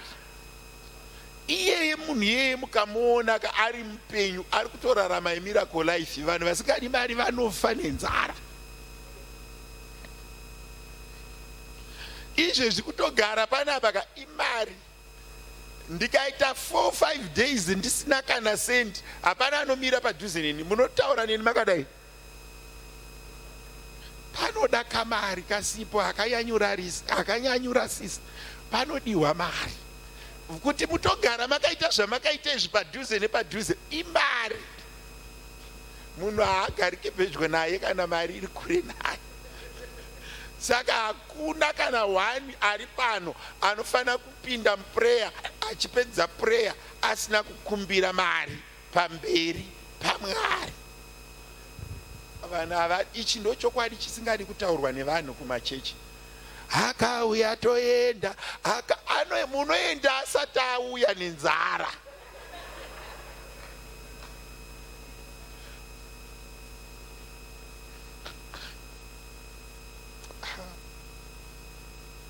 Bvunzai kaini munhurume, ini ndiri baba besides being mufundisi. Hakuna mukadzi anotaura nendimi asikadi mari. Mari ikaita shoma, ndimi dzinoita kuti shoma mumba. Munhu waMwari ngati pano mukadzi akamboya kwandiri achikombera akati, mufundisi, kuita wero kuti hamuna madomasi munhu ari kuti ngatinamate. Tikanamatire mari. Kureva kuti vari kuti ngatirege kunamata, isai mari. Titenge madomasi. Mukadzi agoni kubika. Iwe kubika imari. Mukadzi mufundisi, mukadzi wekumba kwangu agoni kubika. Iwe akamboona munhu anobika mapapu anokangika. Wauya nemapapu, wauya nenzondora, wauya nezviururu, wauya nezvikanga, anobika si. Iwe oxtail kunyangwe ikabhoiriswa ikaswa sauti inodyika. Takana muchiti munhu agoni kubika, imbotarisai bhajeti renyu regrocery. Ndopamunoona kuti munhu iye anobika, iwe ndosiri panzvimbo. Munoziva kuti vazhinji patakatanga kunamata Mwari vasati vasika Adhamu vakamupa Garden of Eden kureva kuti munhu anoda kamari. Even ikasawanda but kuishaya. Vakomana nevari kutsvaga munhu wekuroora ukanzwa munhu ari kuti ndinoda iwe handidi mari yako, siyana naye. Hamuna kwamuri kuenda. Makamboona my Nigerian movie. Ukangondaona boyfriends, what does he do? Kweda kuti izitoro is masculine, hamudye kureba mumba. Munogona kunge makareba mese muchikotama kupinda padhoo muchikwengwa nenzara. Ndokuseka hangu vasikana vachitaura kuti vakomana dai kudiki waidzokerwa. Mufundisi, I'm looking for a masculine, a tall guy, a guy with some iwe. Itotsvaga bushman ane mari.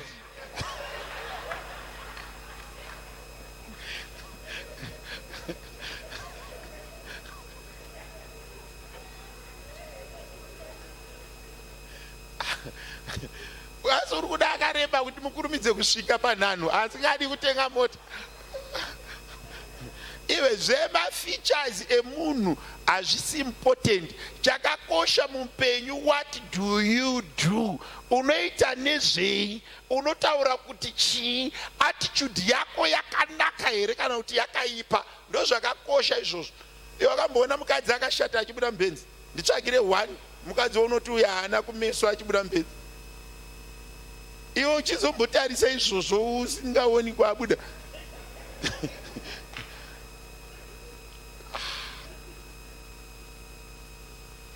Baba wangu vasati vafa, baba wangu inini, baba chaiva kundibereka.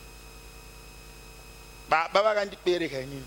Vakanditi Alfred, ndikati baba, zvikanzi kana vakutsvaga mudzimai, usatsvage muarea muno.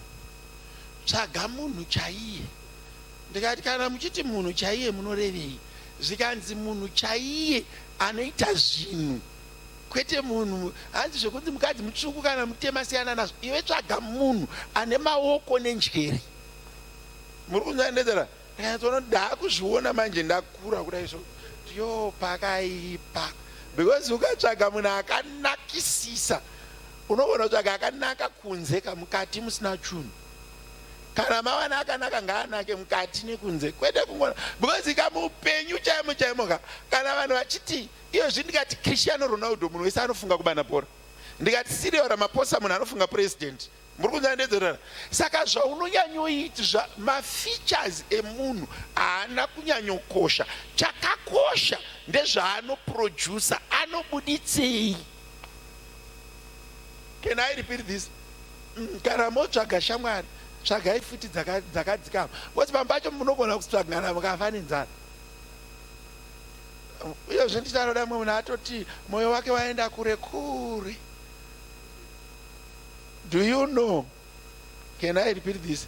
Do you know kuti chinhu chatikuvadza vanhu kufokasa pamaphysical features, tichikanganwa kufokasa pane zvinogona munhu. Muri kunzvandiredzera? Tsvaga zvinogona munhu. Munhu asina chaanogona. Munhu asina chaanogona. Even ukaenda naye kuna mai vako chaiye pakaipa. Munhu asina chaanogona. Iyo zvizvi patinoti ningi kashoma kuti vanhu mufunge height kana mufunge face, munofunga kuti anoita nezvei. Muri kunzandedzera? Tell me, izvezvizvi ndaitarisa hangu ndikaona kuti okay, if you are in a setup of an organization, hakuna organization inombonyora kuti tiri kutsvaga vanhu varefu kusiya kwekuarmy.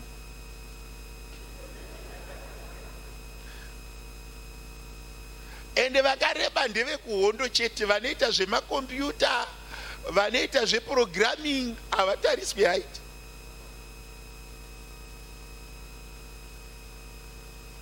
Ndakubatsira nazi. Iri rinobata kubva kuma-teenagers, ndavabatsira nazi. Vakuziva hakuna even modeling mazuva ano. Ukatarisa iri kunzi African Beauty, pane mumwe musikana anobuda achiadvertisa zvimahotels nezvimachi. Beauty is grace. Munhu anonzi akanaka ingori nyasha. Kunaka maonere vanhu. Saka zvinhu zviviri zvaunoda: Mwari, mari nemhuri. Zvitatu izvozvo zvazvikanganwa. Pana Mwari ndo pane grace ipapo. Saka chechi takatenga, we signed, mari yatinayo yakawanda kudarika iri kudiwa, so we should be fine. Vakaita mapledges vese ndinokukurudzirai muazadzise. Kana morarama munyika, nzwisisai kuti you need others. Natsida kuticha chinhu chinonzi giving, kana kupa. Ndiverengereiwo shoko raMwari. Imi vasikana kandai Proverbs apo mupedze mozondikandira zvakare 2 Corinthians chapter number, tangai naEphesians mozopedzisira na2 Corinthians. Chimbodza munhu ari padhuze kuti hanzi namudhara unoita nezvei. Mutarise kuti pano pachechi unoita nezvei. Kokumba uri kuita nezvei.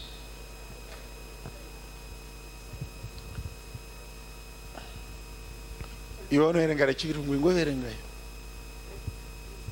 Atanga ina Proverbs. Proverbs 18 verse 16. A gift opens doors for a man and brings him before the great. Proverbs 18 verse 16. A gift opens doors for a man and brings him before the great. Proverbs 18 verse 16. Chipo chemunhu chinomuwanira nzvimbo, chinomuisa pamberi pevakuru. Ephesians 3 verse 20. Now to him who is able to do exceedingly abundantly above all that we ask or think, according to the power that works in us. 21. Ephesians 3 verse 20. Zvino iye une simba rekuita zvikuru kwazvo zvinopfuura zvose zvatinokumbira kana zvatinofunga nesimba rinobata mukati medu. Kana uine Bible riri manual kana uchinyora manotes, ndoda to repeat that statement rekuti according to the power that works in you. Mamwe versions are not in us. According to the power that works in us or in you. According to the power that works in us. Tiverengerwe 2 Corinthians chapter 8 verse 12. 2 Corinthians chapter 8 verse 12. Nekuti kana mwoyo wokupa uripo, chipo chinofadza, zvichienda nokuwana kwomunhu, zvisingaendi nekushayiwa kwomunhu. Tsokororai yechishona. Nokuti kana mwoyo wokupa uripo, chipo chinofadza, zvichienda nokuwana kwomunhu, zvisingaendi nekushayiwa kwomunhu. Rechirungu. For if the eagerness is there, it is acceptable according to what one has, not according to what he does not have. Mwari ngavaropafadze kuverengwa kweivhangeri. Imbosiya iyo iripo. For if the eagerness is there, it is acceptable according to what one has, not according to what he does not have. Rechirungu rangu riri kuti chini? For if there is a ready mind, a man who have God's approval, in the measure of what he has, and not of what he has not. Ndoti mushandise version yangu inenge iri more appealing to me, the interpreter of the day. For if there is a ready mind, a man who have God's approval, in the measure of what he has and not of what he has not. Churches kusanganisira AFM takarovedzera nyaya yekupa tisina kudzidzisa kuti chinonzi kupa kwacho chii. We are asking people to give, but giving is not a beginning, but is the end of the process. In a manufacturing company, tinoti ma inputs, toita tinoti ma processes, toita tinoti ma outputs. Giving is an output. It's not an input, it's not a process. Mukatarisa musinario ya baba nemwana, unoona kuti panouya mwana akuendeswa kuchikoro, it's an output. And the input inotanga pakuti mai vacho vakadiwa, wapedza kudiwa pozvarwa mwana. Mwana uyu obva anamira pamoyo vemubereki. Hakuna mubereki anoremerwa nekubvisa school fees yemwana. It's actually a pleasure kubvisa fees. Mukatarisa pazvinhu zvese zvinoitwa pambaka, chinopiwa primary significance ifood nefees yevana. Kureva kuti vabereki both combined, murume nemukadzi, vakaisa moyo pamwana. Pavanoisa moyo pamwana kuzomupa chikafu. It's an output. Haisiri beginning of the process, but the bond iri pamwana nemubereki ndo inokonzeresa kubviswa kweschool fees, ndo inokonzeresa kutengwa kweporridge, ndo inokonzeresa kutengwa kwepreparation. Saka paakubuda mari iri kutestifya zviri pamoyo. It's very hard to give when your heart is not there. Can I repeat this? Zvakaoma kupa kana moyo usipo. Saka mukatarisa problem yaitika kumachechi neyaitika pane vari kushumira kuti tizombouya nechidhina toti taakutengesa this brick, it's your foundation of your house, taakutengesa this orange, taakutengesa. Inyaya yekuti watiri kushanda naye haasati apa moyo kune zvaari kuita. Saka taakushandisa nzira dzekusejusa kana kumanikidzira giving. Amen and amen. So parikunzi naMwari, if For if the spirit of giving, and if you are willing, the eagerness to give. Saka pamwe pachoka giving achisiri chinhu chinofana kutsikwa munhu kana chinofana kumanikidzwa munhu. Panofana kunge paine eagerness in the person kuti zvimeke sense.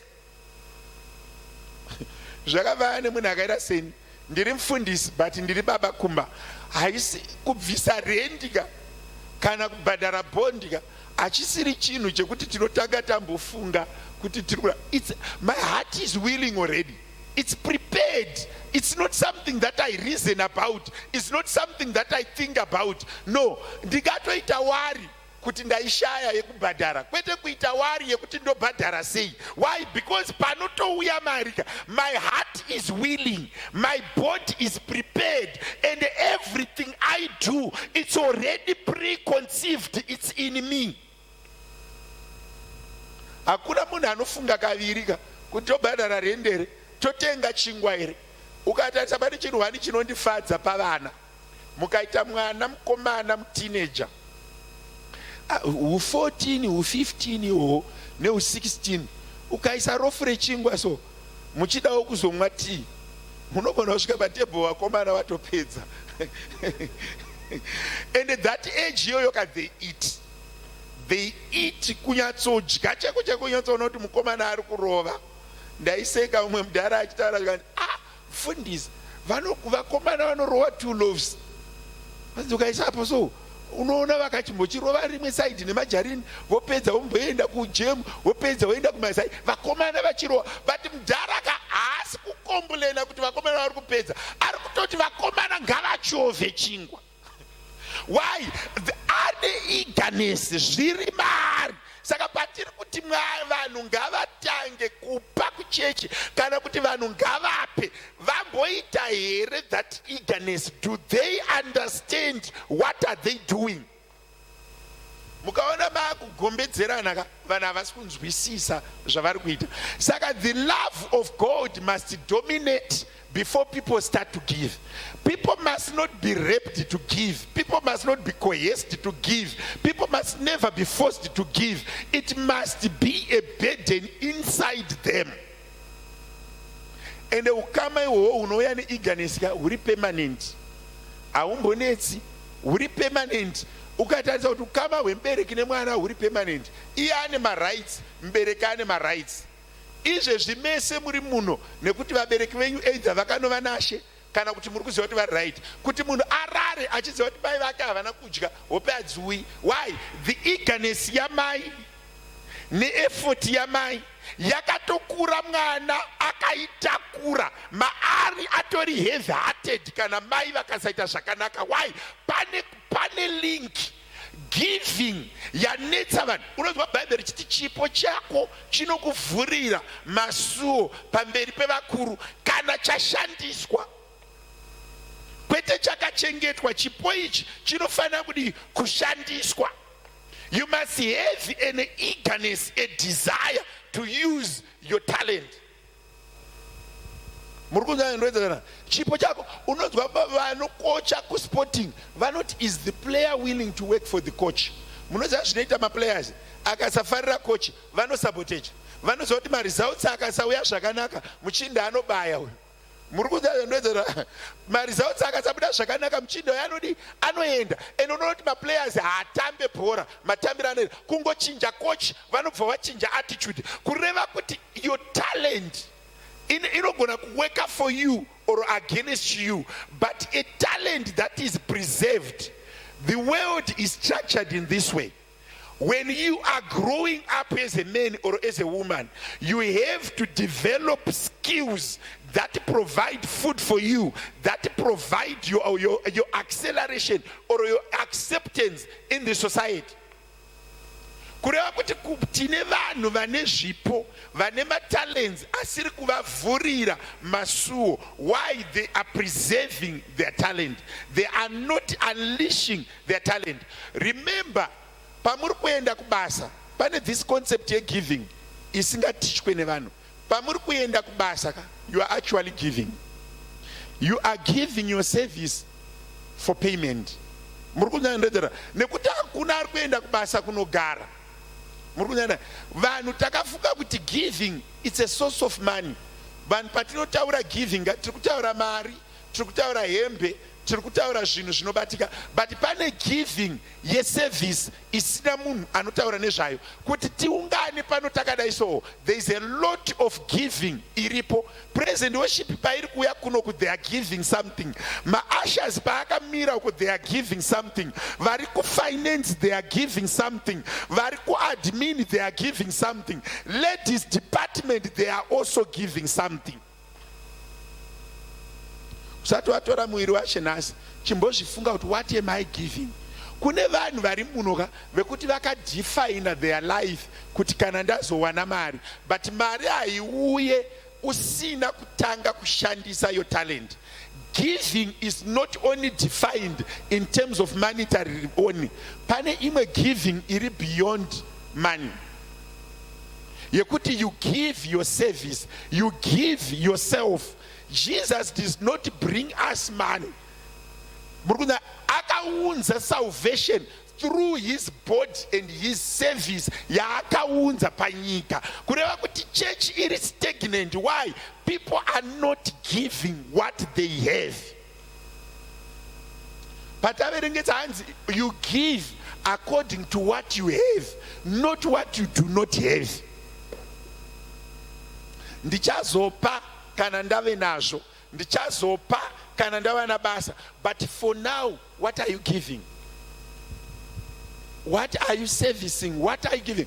Pane giving ndakaona kupa kutaura vamwe unonzwa Bible inotaura chitika unotoza chitaronze pane mukadzi akamutswa nenyaya yekuti airukira vanhu maJews. Mauri mune chinhu chaunogona kupa to the world. Mauri mune something that you can give out. But vanhu in the spirit yekudzikama. Munoziva here kuti vanhu vanoimba kunoku, they are not the best singers only we have. There are people who are talented in the benches, but they don't want to give. Haana chaanoita, haasi kupraise team, haasi kudeko, anogara chati kare kangu ndaimba singaiti. Muruza mazuva ndaive musikana kajive kanera. Do you know we have talented people who are withholding their talent? They are not giving what they have. Vamwe vacho they are not only mean to the church, they are even mean to their families. Pano murume wandakambotaura naye rimwe gore, murume iye anogona kutaura kutaura chako muchitaura mese kudai so. The selection of words is perfect, but kumbane angoda kuti uti akakotsira, kuti uti ane dzara, kuti uti akapusa, haana chaakabata. But maarika mune substance yekuti akataura nevana vake vanonopasa kuchikoro, akataura mazwi aye kumukadzi wake, she can become published and increase in confidence, but she is withholding the talent. Anaro talent racho, but haadi naro. There are people who are sweet and nice, but they don't want to do it. There are people with an encouraging spirit, they don't want to do it. There are people who can actually train other people to be better, they don't want to do it. There are people who can coordinate and organize functions, but they just don't want to do it. What do you do? Kuma families kwenyu chaiko. I was looking at a certain person. Kungonoshika kuchimwana chine china kuruzeva. Kungonochihaga kudai so. Kushare nacho so. Munhu akandituma kuva motivated. Pandaifamba about 11.5 kilometers kwenda kuchikoro. Chikuroza marwizi. Ndakangosvika nomwe munhu. Angouya a cousin akapfeka mhete so. Mhete ma-earring. Akaipfeka so. Akandiudza kuti mfana Alfred, this is pure gold. This is pure gold. Study mathematics, this is pure gold. Akaisa maoko momwe asikadi kugara pasi. I can't sit here, but this is pure gold. Achidrive a Volvo car. Akazonoti This is pure gold. Those words, they became pese pandainzwa hope. Ndaifunga kuti this is pure gold. Ini ndiri kushaya shuga. Umwe munhu ari kuisa gold panzeve.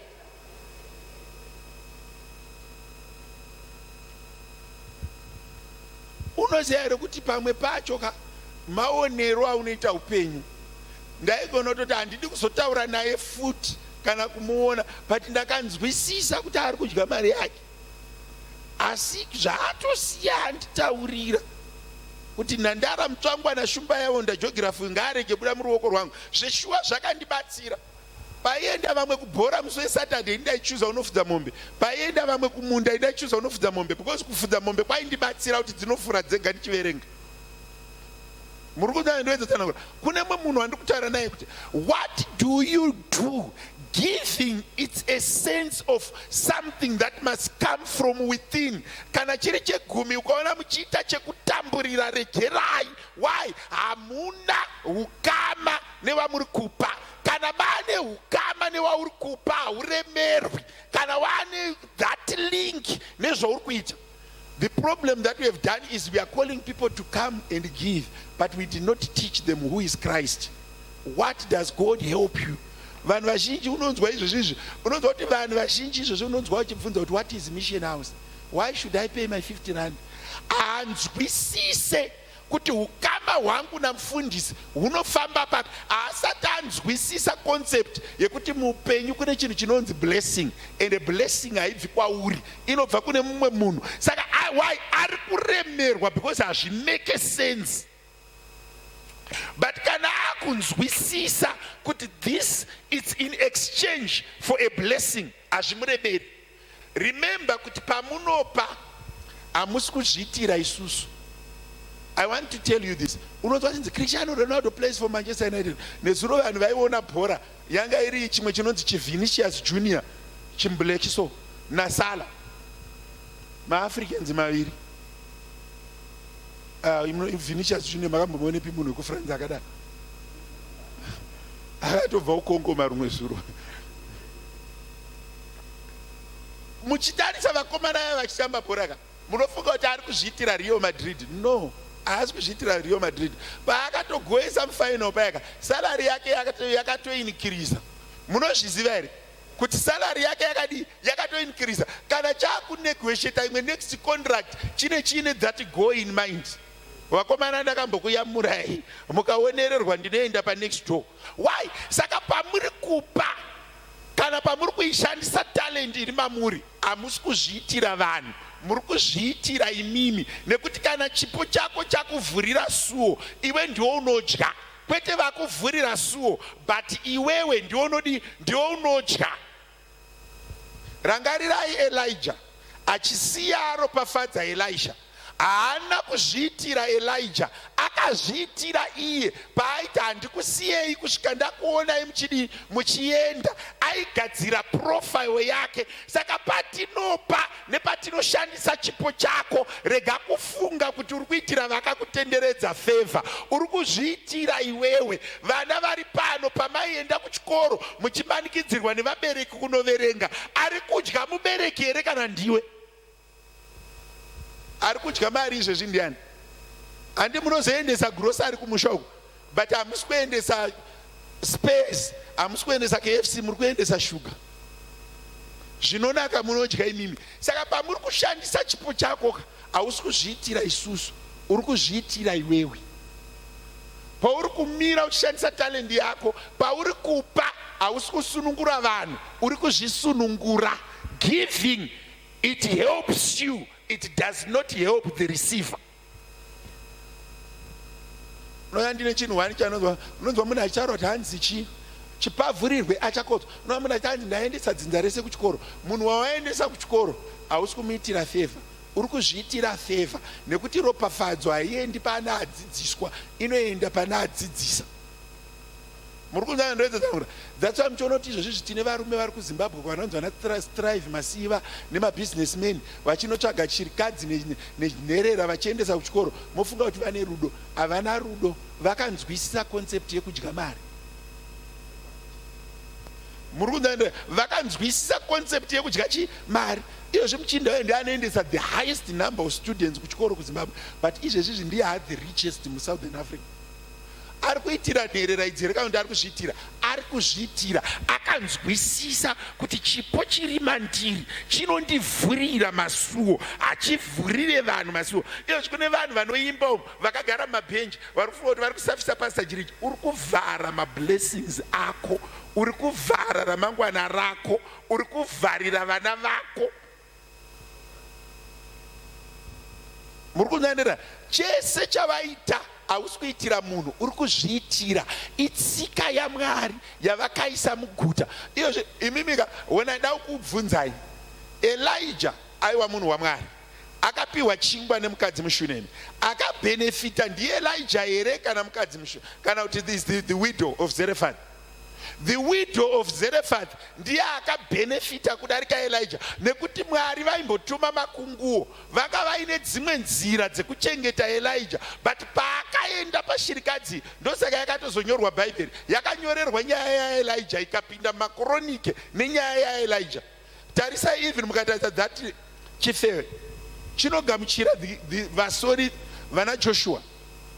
Paari kugamuchira vana Joshua, aitira vana Joshua zvakanaka here kana kuti aizviitira zvakanaka? Because unozonzwa kuti kana maakudzoka, chindichengetai ini nemhuri yekwababa vangu, iye nemhuri yekwababa vake Rakabhi havana kuzoona rufu. Saka aitira Joshua zvakanaka, because chirevo changa chagara chiripo chekuti vaIsraeri vari kutora guta, whether chifeve cheRakabhi aripo kana Rakabhi haapo, guta raitorwa. But nekuti Rakabhi akashandisa upenyu hwake, akazviitira zvakanaka, haana kuitira vasori zvakanaka.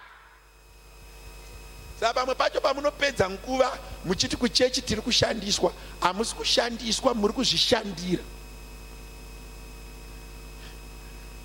Ndaitarisa my personal life. We are 5 brothers in Babedu. 5. Vamwe vacho vandinoteedzera we have an age difference of 9 years. Umwe wacho 11, umwe 14. Unoyatsoona kuti ndaitarisa kuti what is the difference. On the 5 brothers, I'm not the most intelligent in terms of kuverenga kudai. Kune vamwe vaitozikanwa kuti vanodzorera mabhuku zvaro. But life haisi kufamba. Ndiri kufunga kuti musiyano wakatisiyanisa ndekuti ini pana akandidzidzisa ndiri muteenager kuti mari haidyiwi yese mufana. Imwe ngaikuvhurire masuo, imwe ngaidyiwe. I started paying my tithe at 19 years as a temporary teacher, ndichiticha. Ndo panatanga kubvisa chikunja. Wonyatsoona kuti even paienda vamwe vanhu kuattachment, inini vamwe vanonzwa kuti kuDairport kuna ningi, umwe akati kuTobacco auction floor kuna ningi. Inini munhu wandainyatsooziva aionekera aiwa mukwasha wangu 1, aiwa drive. Ndo munhu wandainyatsooziva kuti ushu ndo munhu wekuti ndinoenda kwaari, and anotodrivawo, akanotaurawo nevakuru vake kuti tsano wangu vakupedzawo chikoro. Vakaramba vakanyarara. But chandakadzidza kubva paudiki ndechekuti pane chimwe chinhu chinofanira kukuvhurira masuo. They don't do thega. Murukuza zvamaiswera zvazvinzi kune natural intelligence hadzishandi munzvimbo yemweya. Munzvimbo dzemweya kunobva mablessings pane chinhu chaunofanira kuita. Iyozvi ndinogara ndichitaurira maini nabamnini vanopinda pano kuti chegumi chenyanda akuchiona. Even papledge yechechi ndo vanhu vandakatanga kufonera kuti imi ndiri kuona zita rako apa iwe kuti hausati wabvinza mari yekuchechi. Ivo vakashaiwa wisdom, vanofunga kuti mukomba vari kuda kushandisa kubasa kwavo kuti kufambe. But akasadaroka anonetsa kushanda naye, because uchamutengera trousi ngaaendesewo yake inomuvhurirawo suo, igovhurirawo nevana vake, kwete kuti arambe achikumbira juzi, because haugoni kupfeka matatu yaasina. Chipo chako, giving, it's a source of success, but only when you are eager to give, not when you are coerced to give. Munoziva kuti chinhu 1 chatakabirwa kuAfrica ndechekuti we have never mastered the fundamentals of life. Zvinhu zvinoraramisa tinorwa nazvo. Ndakambobvunza umwe munhu anoshanda mukicheni, akauya kwandiri akati, mufundisi, handinzwisise chegumi. Ndikati, munoita basa rei? Ndoshanda mukicheni. Ndikati, zvingani zvaunonzwisisa? Mufundisi mati. Ndikati, zvakawanda zvausinganzwisisi. Why wazoda kunzwisisa iyo yega ndo yoda kunzwisisa? Ko dzimwe dzese dzausinganzwisisi idzi wadi kutsvaga explanation. Ndikati, uri kunzwisisa here kunoswera bosi wako? Vanoshandepi? Handizii. Autozii kunoshanda munhu waunoshandira? Handizii. Saka uda kunzwisisa yechegumi uchitadza kubvunza munhu waunogara naye kuti munoshanda kupi. Pane vanhu vanoda ma-explanation pavanoraramira. Kwavasingararamira havade kana ma-explanation. Anoenda kwadhokta anongopiwa mapiritsi, endai munomwaya. Haatomboverengi kuti pakanzi panado kana anongonokiya, haaverengi. Asi iyi yechegumi nechekuita naMwari ndo yaari kuda mavhesi kuti atsanangurirwe anzwisise. Ndakamubvunza ndikati, serevhita inogadzirwa nei? Zvikanzi hainevha redi. Kasaka muidyirei? Kanzi hainonaka. Ndikati, ko chegumi bazo asati amboverenga ma-ingredients epaserevhita aya, anongodzvampura serevhita, but arikuda kutonyatsonzwisisa yechegumi. Ndo yaada kunzwisisa. Kubvunza bhazi dhiraivha kuti pamari yamuri kundichaja inoshandei, asati ambobvunza, anongobhadhara. Asina kumbobvunza. Asi iyi ndo yaanonyatsoda kunzwisisa. Unyatsonoti pane upenyu munhu ndo paanoresista, pasina upenyu haresist. Ndambobvunza, imi vari kuti zvegumi hamunzwisisi, dava kubvunzai kuti pamunokwira bhazi makambobvunza here kuti fuel iri kuita mari? Hanzi itsika dzevanhu, ndo mafambiro ezvinhu. Pane chinhu wani chandakaona, even talent chaiyo. People, can I tell you this? Everyone who was born to save. Can I repeat this? Anyone who is born out of a woman is born to save. Hakuna munhu asingasevi. Pamuri kuenda kubasa, you are offering a service, you are saving. If you do not save, unofana nzara. Even pandakamira panapa, pastor vedu vanoshumira, I am saving, I am a servant. Ndosaka uchiona vamwe vakazoti massive servants. Not massive kings. Massive servant. Ena unoverenga kuti servant zvinorevei? Haudi kuverenga servant mudictionary, uda unoverenga tithe mudictionary.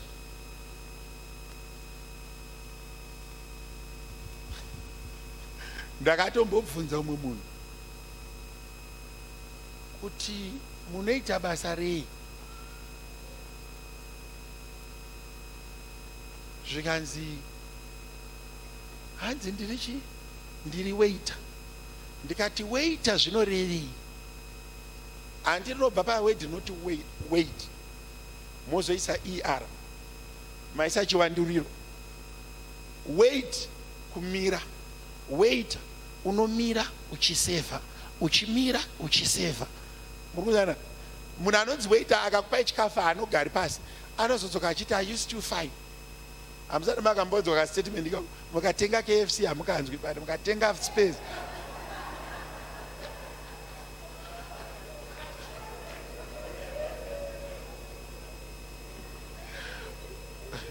Mukaenda murestaurant vanozouya vachibvunza kuti, are you still fine? Do you need anything else? Ndo inonzi to wait upon. Kumiririra vamwe vanhu vachidya vachiguta. Iwe usingatsengi, uri kubvunza kuti pakutsenga kwenyu muchiri right here. Asi iwewe unenge usingatsengi. Waiter haabvumidzwi kudya. Munoziva here? Waiter haadyi pamunodya imimi. Anokumiririrai kuti mugute. Saka munhu wese ane nguva yaanofanira kuseva. Mauri mune talent that you must save. Panguva yekuseva kwako unenge uchita make sure kuti vamwe vanhu vari comfortable.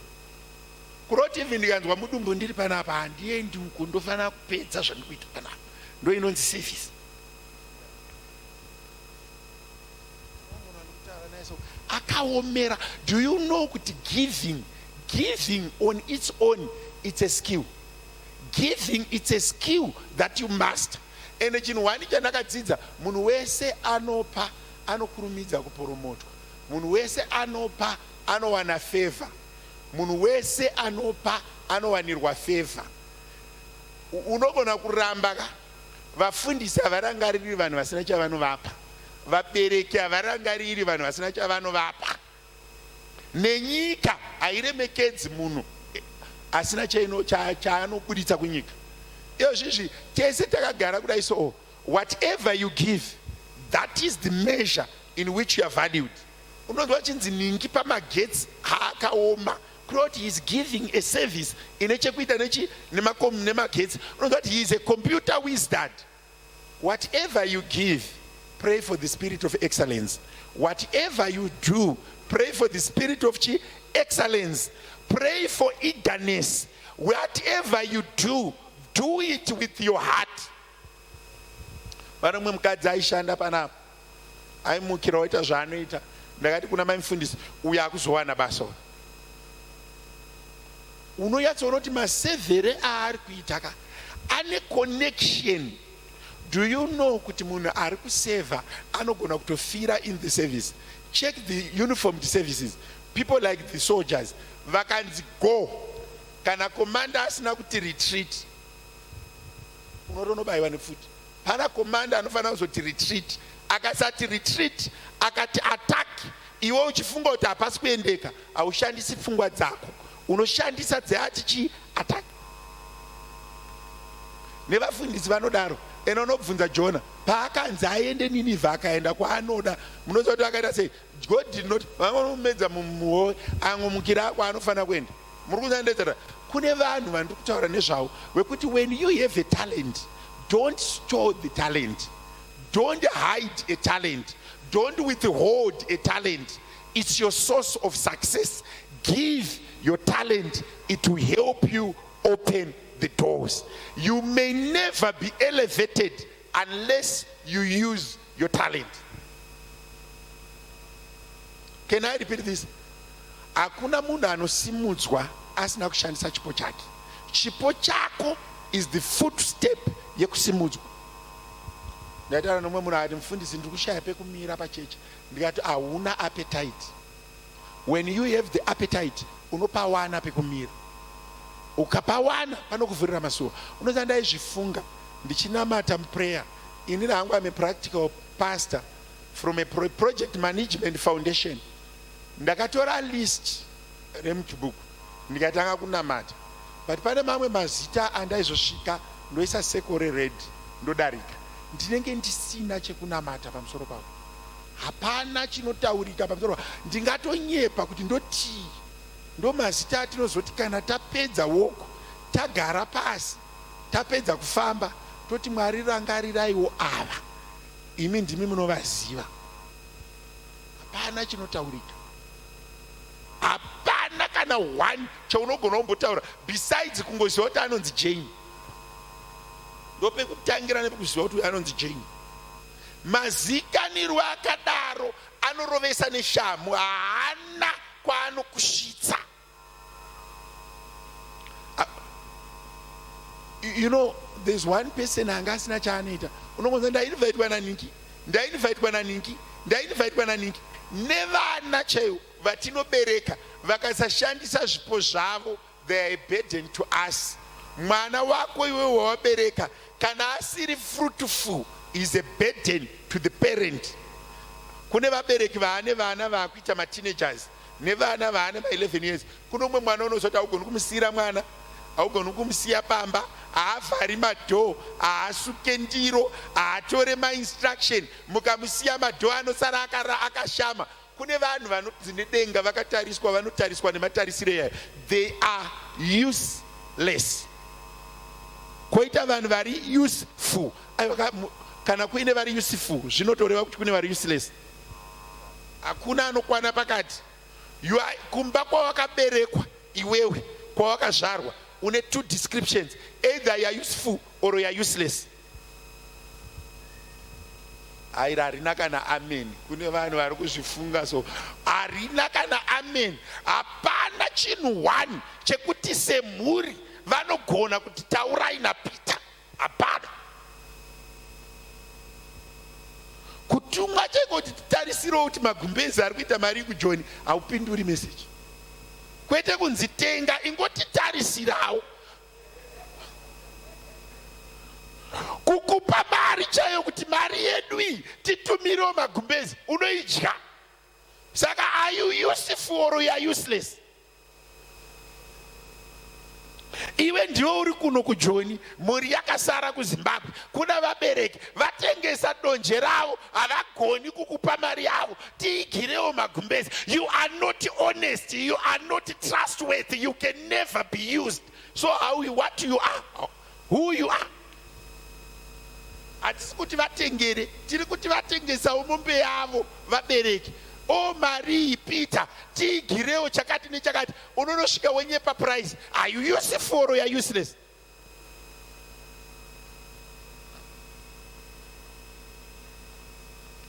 Apo unenge uchibira mubereki, munhu akakuendesa kuchikoro, munhu akakurera, ndo unoita profit over. Chipo chako, do you know kuti pane chimwe gift inodiwa naMwari? Just being honest. Just be honest for once, especially to people very close to you. Unoisa profit pamunin'ina wako chaiye. Unovhara mukoma wako chaiye wakaberekwa naye panyama. Same mother, same father, unomudyira. Parufu chaiko kubatanidza dzenhamo chaiko kuti tikupe, kuti pakati pedu kuna vatungamira, iwe chengeta pfuma, unotoita profit parufu rwemukoma. Haubati mari. Ndichiparidza so kuno munhu ari kuti muri kuramba kakuti pastor muri kutuka vanhu muchechi muri kuti useless. Munhu iyeye munotindai. Mukoma vafa, munin'ina anova nashe. Iwe ndiwe uri kuJoni, taakukutumidzira mari, unonoita agreement nefuneral pana. Ingoudzai vanhu kuti taita 18 pazoita zvimakosti. Unotenga maruva chaiyo eparufu paya murodhi, unowedzera kamwe kadhora kakasiripo. Uri munhu akamboita sei? Kazonzwa munhu yakuimba huya mweya anenge akazara ndemweya wekudaiwo zigzag. Zvipane vamwe vakutoregreta so kuvhara mai, kuvhara mwenin'ina. Pamwe pacho even uchida kuita profit ndo mashandiro acho. Giving, honestiness is a sign of giving. Munoziva here kutendeka chaiko, it's a form of giving. You are giving your heart, you are giving your honest. Kungotendeka also, kungova munhu ari honest, it's a form of giving. So kupa, it's not only in the form of money. Kutaurawo chokwadi, it's a form of giving. Cheche yakati zi. So many people, unoziva kuti ningi naningi vari kuita zvakati, makavaona here? Ndakanzwa. Bhaibheri rinoti musataure zvamakanzwa, taurai zvamakaona. Muri kunzwa, regai kutaura zvamakadi zvamakanzwa, taurai zvamakadi zvamakaona. Give. Bhaibheri rinobva rati wakarurama. Haururami uchitaura zvekuona. Iyo chechi inoika dai vanhu vachitaura zvavakaona. Pane vanhu vari vakawanda vakabuda chechi warwadziswa nevanhu vakataura zvavakanzwa. Unotaura zvavakanzwa. Kuti munoziva here kuti ninga akazodai. Ndakazombonzwa umwe achitaura. Munoziva here kuti uya akatiza murume. Ndikati maigara navo here mumba macho? Pamaizoona achitiza maivepi? Muzivere kuti kuZimbabwe akatotiza murume chaiye atori sound. Ndikati ari sound akaita sei nai mai? Maivepo here pavaigara vese? Ndakatonzwa nehama yake chaiyo.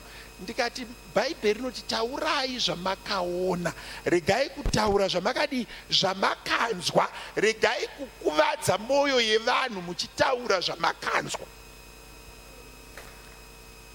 Give the church, giving.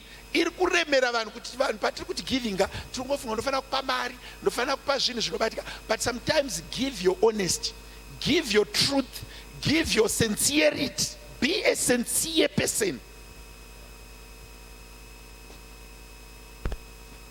Anobira murume wake chaiye, kuvhara murume chaiye, vhara mukadzi mumba so zvinhu zvichivharana munokiyana muri muno izvozvizvi.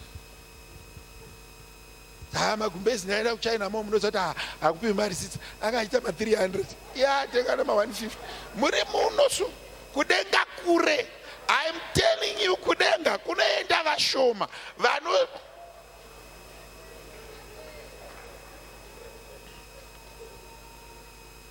muno that giving yakaoma. Are you eager to give the truth? Are you eager to do good? Are you eager to use your talent for the good? Are you eager to use your position for positivity? Are you eager to encourage someone? Giving iri kunetsa kuti tiri kudzidzisa vanhu the wrong giving. Iyo zvizvi munoziva kuti mari inogona kutodisappear mumba chaiko. Muchigara mese muri mukadzi nemurume mari inotoshaya. Iyo zvizvi so inoshaya kwamba. Giving. Talent. What is a talent? Talent is something that I can do. Chipo chako chinokuvhurira masuo. Iwe chako chauri kushandisa ndechipi? Do you know kuti muchechi munomu we are multi skilled but people doesn't want to use their skills? Do you know kuti there is one thing that is hurting us? People are using negative effort more than positive effort. If a brother so happened to make a mistake, if we tell them, this is a mistake, can you not repeat it? Azvisinani here pakurega kutaura naye muri kuziva zviri kuita ningi endai pakati izvezvi munotomusvikira. Izvezvi ndichitaura kudai asikana handinyepi kana muchiti ndiri kunyepa endai nemaziso enyu munozvionera aripo. It could be true. Anenge ari a compromising position, but does it help us more to embarrass them or to help them? The spirit yekuda kunyadzisana pane musi wati ainamatira mweya wekunyadziswa but pamwe pacho imbonamatirawo mweya wekusanyadzisa munhu. Be polite, be humble, be kind. Use your talent to build nations. Don't use your talent to destroy people. Even in family chaimo, don't use your position to destroy others. Don't close doors for others. Use your talent, use your position to build others.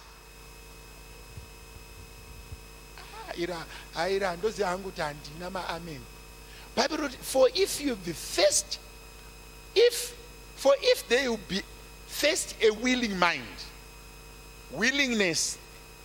Willing mind is something that you work on. Vanhu vazhinji havana willing mind to do good. They've got willing mind to destroy. How many people have you destroyed? I just want you to go. How many people have you destroyed? Crushing. If you can't help them, at least don't destroy them. Just remain neutral. So, giving. Do you know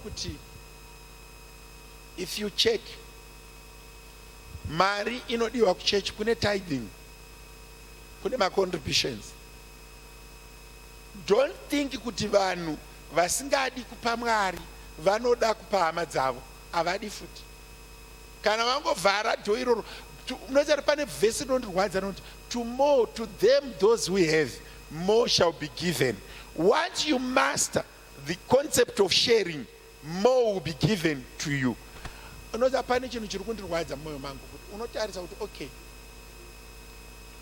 nenchishanda maybe nema leaders, wochinotarisa munhu ari kumashure haana chaainacho, haana chaanoda kuita, anangogara. I want to ask you, why do you come to church to sit? Why do you feel comfortable to come to church and you sit on the bench and that's it? Don't you feel that you need to do something with your life? To participate in any way. If you go to school and you just go to school, you don't write, you don't raise your hand, you don't submit anything, do you pass? Kuna vanhu vanouya kuchurch that way. Anongouya kuchurch, they do nothing. They let umwe hanyori kana manotes. Iyo zvatoti pastor ngavapedze, ndine mufesi wangu anakanimirira panze. Pastor ngavapedze titaure naningi.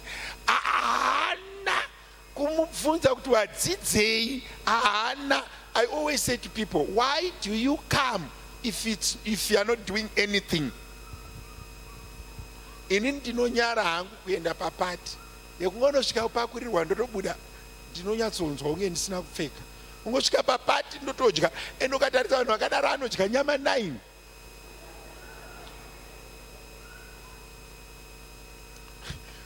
Pane imwe ndiro yekuti ikapakurwa unonyatsoti idzi hadzina chadzauya nadzo.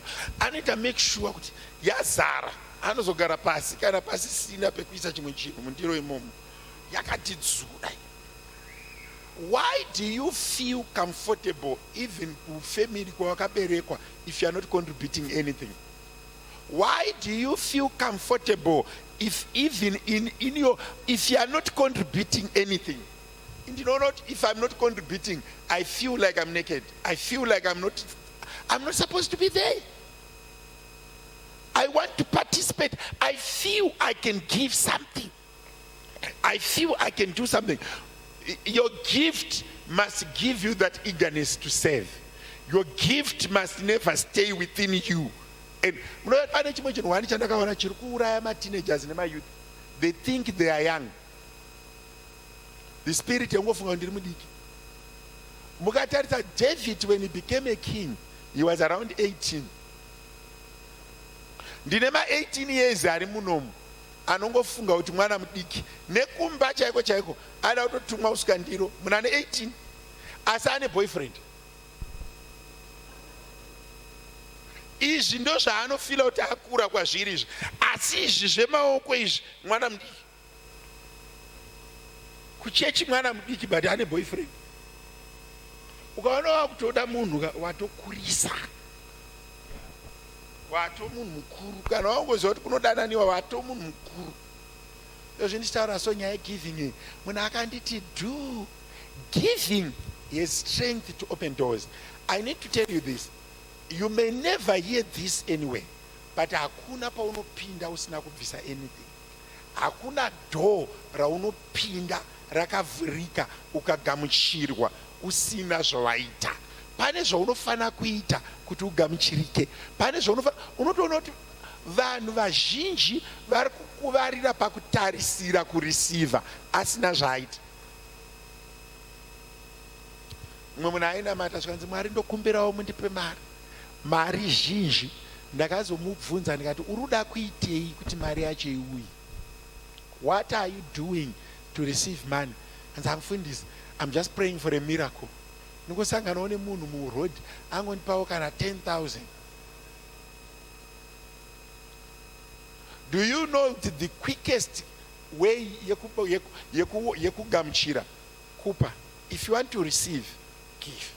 If you want to receive, give. If you want to go to the next level, give. If you want to be accepted, give.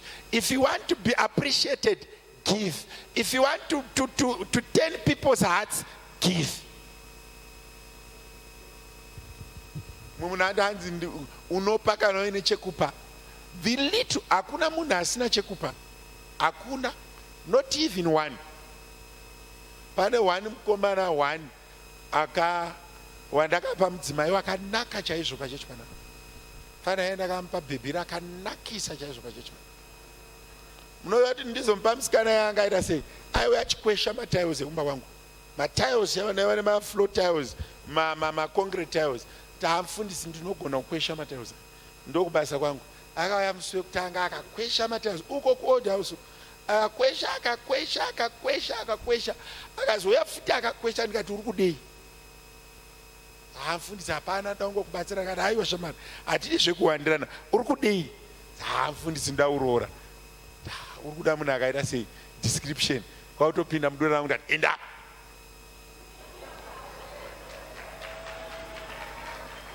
But nyaya yematiles ndo yakaita kuti ndifunge kuti ngadi ngaenda. but pamwe pacho kana wakangogara au receive. If you want to go to the next level, find something to give. Wana chimwe chinhu chaunopa. Ndaitova nemunhu aiwe achita garden, but amufundisi ndarova matanks. Pamwe pacho take challenges.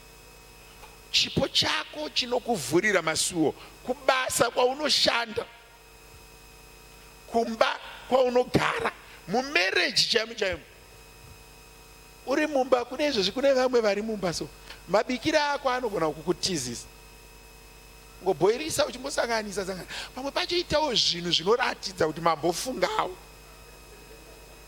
Pfungwa ngadzirege kuenda palive, musoro uripo. Kana wakuda kuti pfungwa dziende palive, endesa nemusoro wacho. Kurova kuti wakufanira kunova nashe. Because musoro hatigoni kumboubvisa toudzosera. Pfungwa ngadzirege kuenda palive. Unopano mumwe munhu kuti unombofunga kuti afunga here pane zvaanga achiita. Give. Nyaya yegiving yakaomera vanhu vakawanda.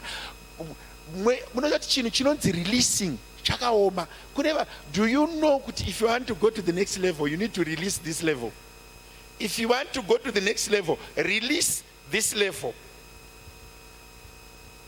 Ndakatoona kuti chinhu chainditadzisa kudhiraivha mota dzakanaka kugara mubhagi. Ngofunga kuti ndikagara mubhagi handiri kuchengetedza. Ndakarwadziwa nemusana umwe musi, so ndikafunga kuti chii chandaita.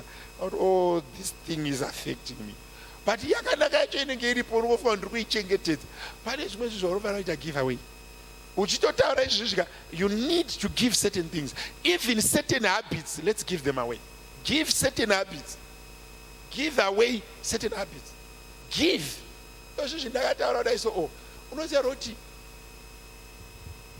I've got a friend akaroorwa musikana, angororerwa kupa, aingopa.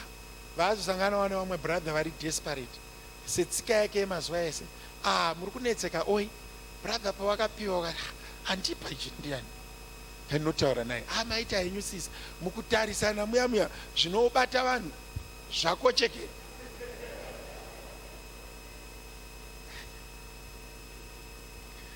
Zvino unenge wakaomera, chiri kukangaidza. Ndinoziva kuti pamwe pacho chinorwadza, chinombondirwadza pamwe munhu anoomera nemari isingatengi. Unoziva unovharirwa masuo nemari isingatengi. Unovharirwa masuo nemazwi asingatengeswi. Zvimwe zvinhu zvauri kuda kupaka hazvitengeswi. Muri kuzaira umwe munhu anoruka musoro chaivo, kuruka musoro kudai. Uda kungotsvaga munhu akatsvikira kuti ndikurukewo zvemusoro. Imba ariko asikana ndamara handongokurukai. Kana akuzorangarira kuti but akamundiruka musoro ya anomboitei. Watopinda. Kana vasina mari ngavagari. Inani bati musoro wanhu mahara. Pamwe pacho bvuma kushandiswa. Kushandiswa kunobhadhara. Kana uchida kuenda ku next level, zvinzwisise kuti simba mukaka hauperi. Unoomera, but inangupamba chondorwadziwa nemumwe munhu, so une vana haudobvisa chegumi, uri kutambira 2000, 200 yacho iri kuchinjei. I want to ask you, iri kumbochinjei? Ingatonetswa nemunhu ari kuti ndikabvisa ndikachengeta mari yangu inotenga chakati, imwe yacho haitengi. Unongoomera. Pane mamwe discussions andombofunga kuti vamasuka muri kuzvidzikisira. Shuwa munoenda kunonyengetera vanhu, kundogombedzera vanhu kuti vabvise 50 rand, inotengi. Kana asi kuda musiyei kana iwewe. Muri kunetswa nei? Ene marwadzira anoita ma50 rand, iwewe uchikwira gomo rekukurufende uchanamatira. Apa uri kunamatira yemunhu asingadi nayo, iwe 50 rand haichatengi. Kana uchine tenacity yekuquestiona 50 rand, tsvaga enda kumapostori unonamata pasi pemuti pasingadiwi mari. Idzi dzema-aircon nemagetsi dzadzisi dzako, enda kulevel yako. I want to ask you, if I give you 50 rand, iri yega isina kubatanidzwa neimwe mari, inotengei? But why do you do cell group ye 2 hours muchitadza kunamatira vana venyu muchitaura zve50 rand? But pamwe pacho vamwe vanhu, pamwe pacho tine kamwe kakupusa so kekushandisa nguva katinako. nguva iyoyo tikatonamata Mwari, rangarirai mwana wangu asimuke paari. It's useful than kutaura papa pacho ndomufunga kuti, but as a church are we that poor? Are we that naive? Are we that ignorant? Kuti shuwa unono kutofamba kunogara pasi kuita meeting ukaidivide 50 rand by 30 days unobuditsa masenzi mangani? Mari yekuti even ukaona pasi aunongi. Shuwa ndikakuona uchigodama kunonga 2 rand tingati wakakwana. Usiri kuSunday school. Ndo mari pazuva ndo uri kuchemera. Shuwa ndo mari inotemesa vanhu musoro kutenderera kuita dzungurubeti.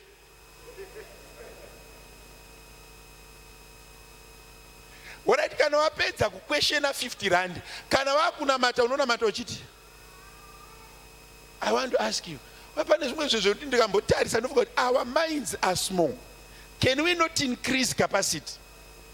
Muri kunzandedzera Professor Nyabaza, shuwa munoita makore mugopfeka gauni dzvuku riya kuno experience na 50 rand. Vapeika kana vasina, muri kunetswa ni? Pane zvimwe zvinhu zvokuti even semhuri so munoona vanhu vachigaburana, ndiani anotekera mai shuga, inoita mari iko shuga. Iwe shandisa chipo chako, ingoti zveshuga zviri kunetsa pagroup yegore rese on me. Imboba vega makomborero, iva neattitude yekusanetswa netunhu tudiki diki. Netswa nezvinhu zvihombe, rega kugara patunhu tudiki diki. Mind yako ngaikure kubva pazvinhu zvidiki diki. Ndakambobvunza mumwe mukadzi nemurume wachitorwa so ndamuti asuke mapuletsi akaramba. Mapuletsi ndikati mangani mapuletsi embami. Ivo vanogara vari 2 mukadzi nemurume. Pane ndiro 2 nepani nepoto ndozvakarwira vanhu. Pakati pavo pakashaya munhu angoti hausi kudarika hangu ndidzigezeni handidi kuti dzirare dzine tsvina. Even murume ungarovera munhu pani nepleti 2 mu one room ndomauda tora kandiro dzacho usuke. Zviri nyore ndezvipi kurova munhu kana kusuka ndiro? Sei uchida kuita zvinhu zvakaoma zvakapfava zviripo? Bhaibheri robva razi pane rimwe bhuku randaiverenga rainzi nhaka yeupenyu, usapindure mibvunzo yakaoma uchida kufadza mukwenyu. Pane kamwe kabhuku katakaverenga tichikura kainzi nhaka yeupenyu, kaitotaura kuti pakanzi chuza makwesheni, chuza akapusa, rega kuchuza kwesheni yakadi yakaoma. SevaKristu regai kuchuza mabattles asikabhadhari. Kana moshandisa miromo yenyu, ishandisei pachinhu chekuti kana tachitaura chinochinja upenyu. Even mumarelationship chaimo musarwire zvinhu zvisina basa. Nambobvunza mumwe munhu kuti fundisa, ndikati uri kudei? Handikuda foni. Inoita mari foni. Pana vamwe baba vandakambudza, mufundisi namatirai, mukadzi wangu anotambisa mafuta. Ndikati mafuta chaiwo kikumwe? Kati ndikati handi kusanishai. Nono kutengera box rese 12 times 2 24 liters. Shuwa tikanamatire mafuta. Pane mimwe minamato yatakufana kuti we have overgrown it. Tinamatire cooking oil kuti iri kuwespa inomwiwa here, ijuice here. Mindset yemuKristu ngaireke kupusa. Pane autako yandisanda kubvumidzwa kuita nekuda kwezera, but kana ndamukuru ndati kure bichana musoro wachena ndazomboita autako yekunamatira dhimoni rekupusa, because ndorabata vanhu, ndoratadzisa dzimba kumira, ndoratadzisa vanhu kuropafadzwa, ndoratadzisa vanhu kuchata, ndoratadzisa vanhu kuenda kumberi. Dhimoni rekupusa. Because vanhu ivava vakatorovana kutondimutsa usiku kuma1 kunogadzirisa nyaya yentiro. Peturu yandakawesta ndichienda kudai vangondidaidza ndakasuka mapuletsi acho, takatongopedza pasina achema kana arohwa kana arwadziwa. Fundisa hatisi kugona kusuka mapuletsi edu, ndongonosuka hangu. Shuwa pane kuti unosvika munhu aine zidumba rekurohwa nechibhakera chendiro 2, pamwe pacho vanhu vari kupusa mudzima. Iwe, I'm asking you, do we really need to do to my conflicts zvina basa? Do you know if you want to go forward? Pakaita chisimbo argument umwe munhu ngaangoita, muri kunetsa njira, let me do it. Even kuma families chaiko, kuma extended family, hey, ndakatenga mapiritsi amai eBP. Mwana pa group panoitwa 48 chats muchidiscuss mapiritsi anoita 140 rand.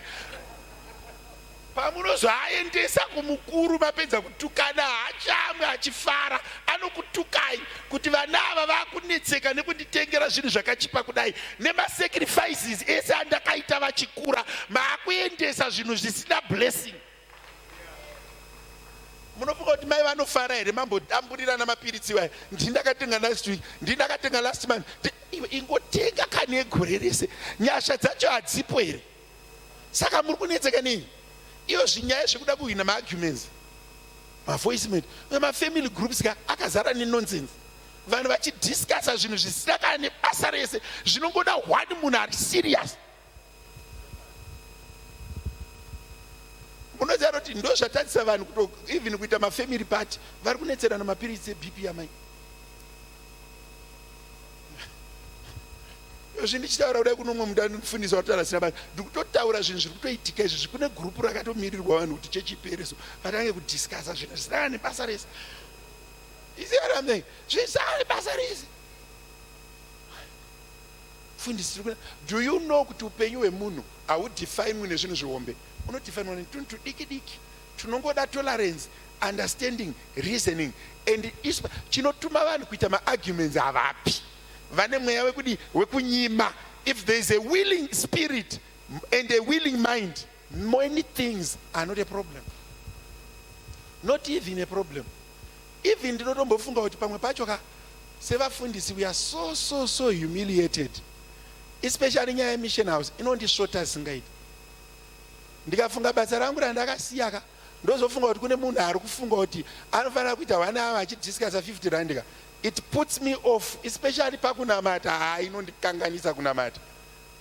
Kushaya munhu wana ari serious ari kuti mari yacho inonge ichinetserana pamwe 4000 toya inoti unonzwa kuti kuBramfisher iri kunetsa, kuSwana View iri kunetsa, kuHorizon iri kunetsa, kuno 4000 vedu tashaya here munhu wana ari serious ari kuti namatai makasununguka asiyana ine chimari.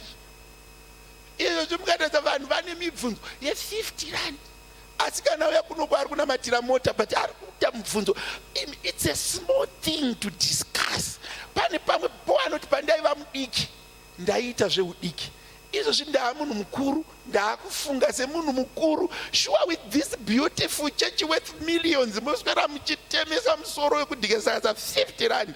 Pamwe pacho nombofunga kuti ndosaka uchizoona kuti vanhu vazhinji vari machuwa wekuchechi vanofira kuti kuchechi kune vanhu vakapusa. 50 rand ndo mari unofanira kudiscusswa nanangaa kuSunday school. Dairi every Sunday yepamwedzi.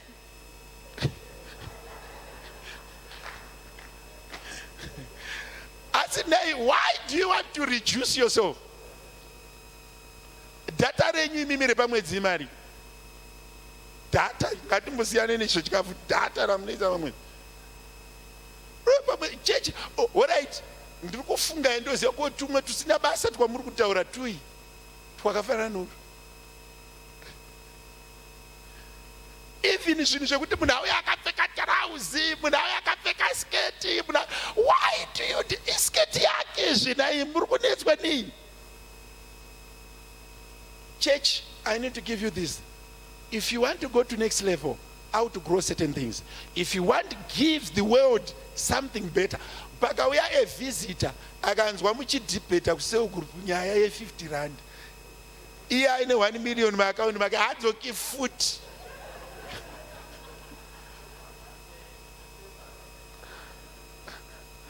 Moita meeting yet hour muchidiscussa 50 rand. Ko mangwana muri kudiscussa futi zve 10 rand yekumadzimai. Kuswera mangwana mudiscussa 30 rand yekumen's fellowship mopedza mwedzi wese muchitaura zvema 50 rand. Church, grow up, wise up, develop, think big. Ndine ma-cell groups akafanana na Vitpok. Ndine ma-cell groups akafanana na North of Ondekas. Ndine ma-cell groups akafanana na Florida. Dai makuchitotaura zvezvinhu zvihombe ku-cell group kwenyiko. Todawo kuenda kuDurban se-cell group. Itai zvinhu zvihombe that stretch your mind, that brings intelligence, not things that are for Sunday school. Even in my marriages, regai kugara pasi muchitaura kuti mari yesoti inobva kupi. vanangu, wise up. Regai kugara pamba muchitaura zvinhu zvisina basa. Makavharawo bedroom renyu, tauraiwo zvinhu zvemamiliyoni, tauraiwo zvinhu even musina. Expectation is the breeding ground of a miracle. When you sit down in nevana venyu, tauraiwo zvinhu zvinostretch a mind. Mateenager akatanga kutaura zvemalambogini, musavarowe maoko. Iti mwanangu, you can buy it. Iti mwanangu, we can do this. Let's to say things that are reasonable and sound. Mudzimba dzenyu regai kudiscussa tuma small matters. Discuss my big things. Take your time to discuss big things. Your God is so big. You don't pray to a small God. You worship a mighty God who owns the world and the universe. Speak big things. Have big dreams. Have a big mind. Don't settle and dwell on minor things. Can I repeat this? Regai kupedza nguva muchitaura zvinhu zvisina basa.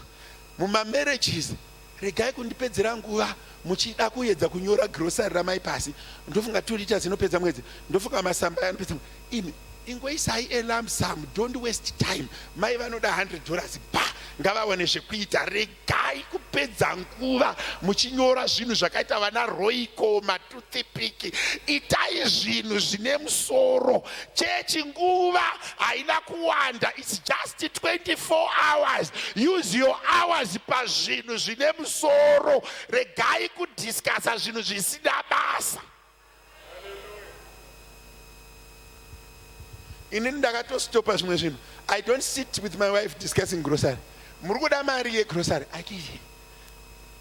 Pa budget murukuda mari. Pambacho shua tigogara pasi kuti ngaanoda noodles. Shano anoda service. Tichinyora tine pepa. Konguva yekudanana toiwanepi. Konguva yekutenga dzimba toiwanepi. Guys, time is money. Give the world something big. Don't give the world this little. As a man thinketh, so he is. Munene revanangu, regai kufunga tuntu diki. Regai, unoza pane zvimwe zvinhu zvokuti mu marriage mune muchitaura kuti meti toitenga kupi. Ndakaona kwakachipa carpet ye 120. Change your mindset. Reorient yourself. Think big. But I'm telling you, if you spend time on cosmetics, you die poor. Don't spend time in cosmetics. Spend time in real things. When you give the world, don't give the world very small things. Give the world big things. Pamunoya kuchechi musauye mopusa. Uyai muite more smarter. Become more wiser in church. Don't regress. Moyo wangu unondirwadza kuti what are we giving the world if we discuss small things? Alright, mwana wenyu akakunzwai muchidebata nyaya yemaglass ekumwira drink. Glass rinoita mari set. Certain things don't warrant a discussion. Let's discuss big things. Moyo wangu uri kurwadza kuti as a church, where are we going? Chokwadi ndikagara pasi namaimfundisi tichidiscussa kuti masocks anga akachipa anowanikwa kupi. Where do we get the time? Can we not discuss better things? Kana wangu unotenga masocks wari unotenga masocks. Why should I read a receipt yemasocks? Andigoni kuverenga zvimwe here panguva iyoyo. Hamuna degree, hamuna diploma, hamuna kana certificate kana attendance, but muda kuverenga receipt. Is there no better context to read?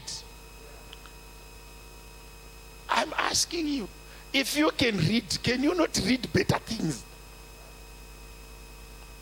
Sure, ukataza kuti patengwa masocks wekumatiwa anonyora socks chinhu chese chino itemaizwa pe item receipt inenge yakareba kudai ndo yauri kuswera uchistadha kuti ichi handa uchinzwisisa.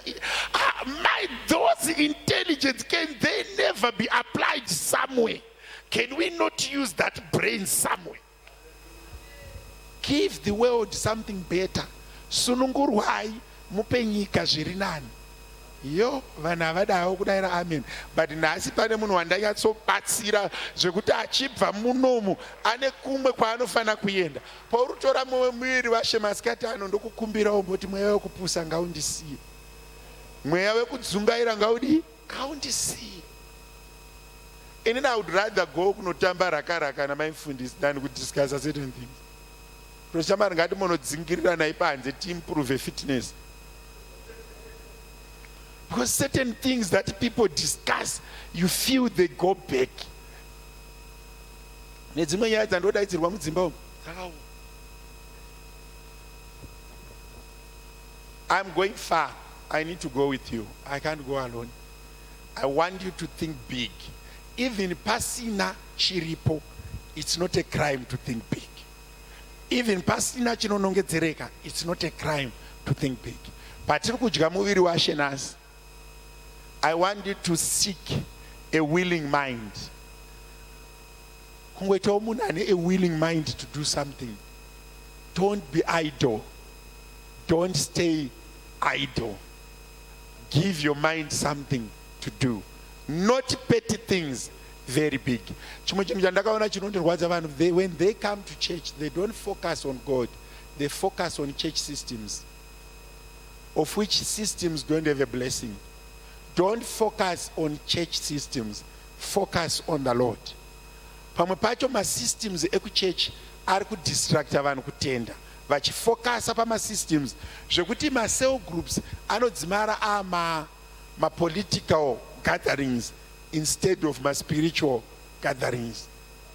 Even church, mukaona ini mutina vanyabadza navamasuka taakuchuza nzira dzekupfidzisana tabva panzvimbo.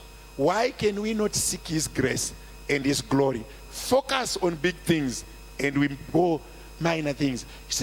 President wechipakaitika zvakati aiwa gadzirisanayi ikoko. We are brothers and sisters. Let's move on. Tirege kupedza nguva tichitonga matari, asi tipedze nguva tiri munyasha. Amen and amen. Vana baba vanoseva kumuviri washe, ande tinomira pamuviri washe. Vanoseva kumuviri washe.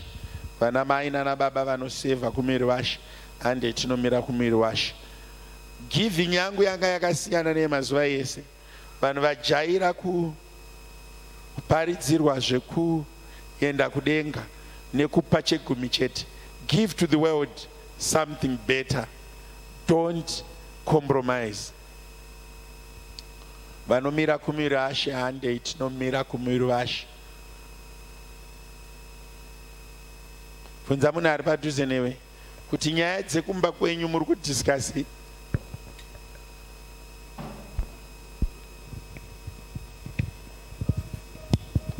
Alright, zvamanga muchidhiskasa zvikapindurwa upenyu unochinja.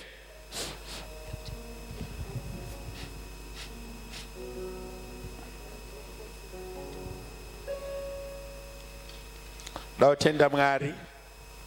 Regai ndiende kushoko raMwari inoti, and when ande kuna 1 Corinthians chapter 11 verse 24. Vamasuka endai panzvimbo yenyu, are ready for me. Regai ndinamati. Baba, ndinokutendai nemuviri washe wataakutora. Makatipa sechipo kuti tirambe tichitora muviri wenyu neropa renyu semucherechedzo wekurangarira kufa kwenyu nekumuka pamwe chete nesungano itsva yamakaita nesu, kuti ani nani anotenda mamuri achava neupenyu husingaperi. Pataakutora chingwa newaini, Mwari, tibatsirei zve nemucherechedzo wekufa kwenyu nekumuka kwenyu. Muzita renyu Mambo Jesu we pray, amen. And chaverenga ndanamata kudhara akati avonga achimedura akati, torai mudye ichi, ndiwo muviri wangu unomedurirwa imi, itai izvi muchindirangarira. I'll take time ndichitendera vana baba kupedza zvavari kuita.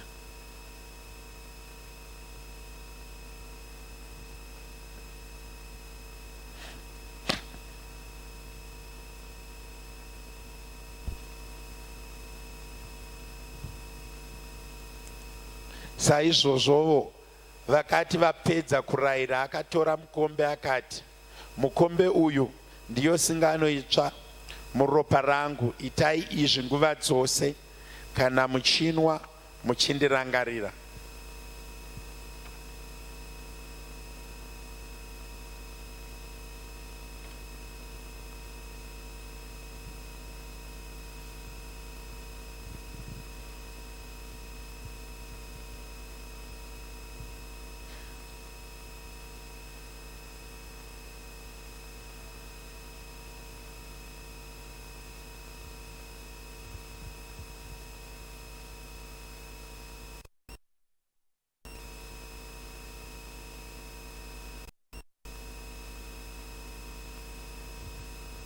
Kana vana baba mapedza kutora chingwa nemukombe, titangire maybe mukatangira vamasuka modirector vanhu kwekuenda.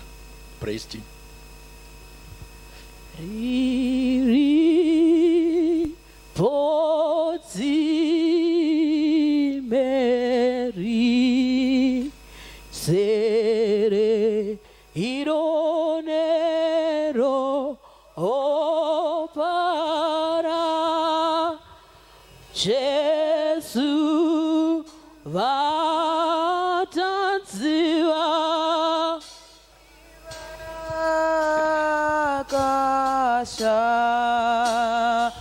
Kashambamo ivo vakachena kwazvo ndinotenda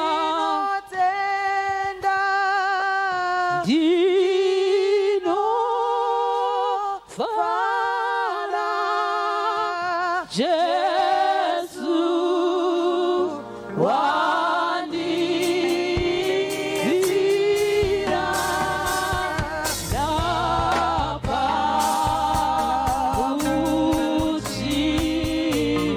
napakuchinjikwa ropa iroranda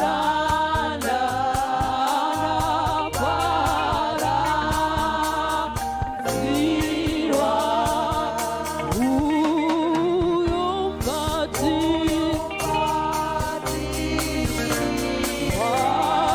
wakapara ikokuo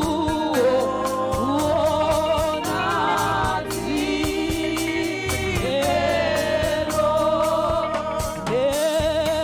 nenimuta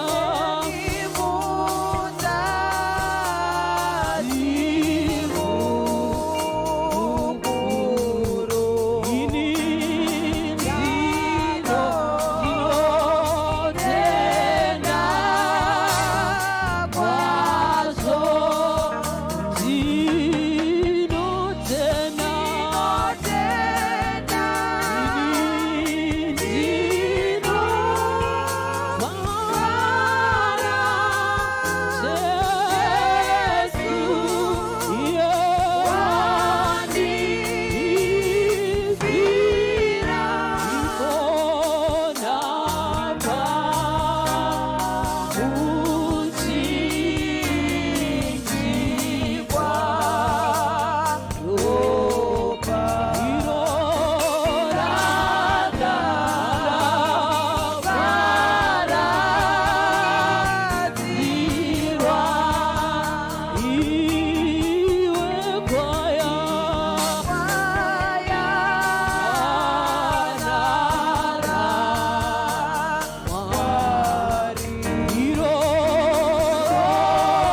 pane vasati vava nachingwa here? Mundiratidzewo nekusimudza maoko.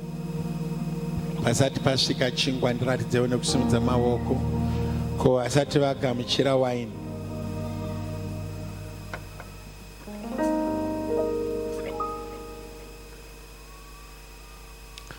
Alright, regai ndikumbire takapfugama tikotamise uso wedu pamberi paMwari.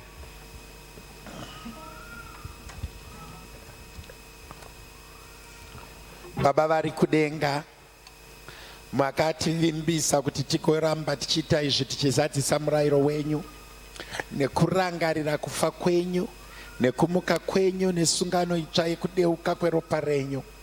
Baba, tazadzikisa murayiro uyu.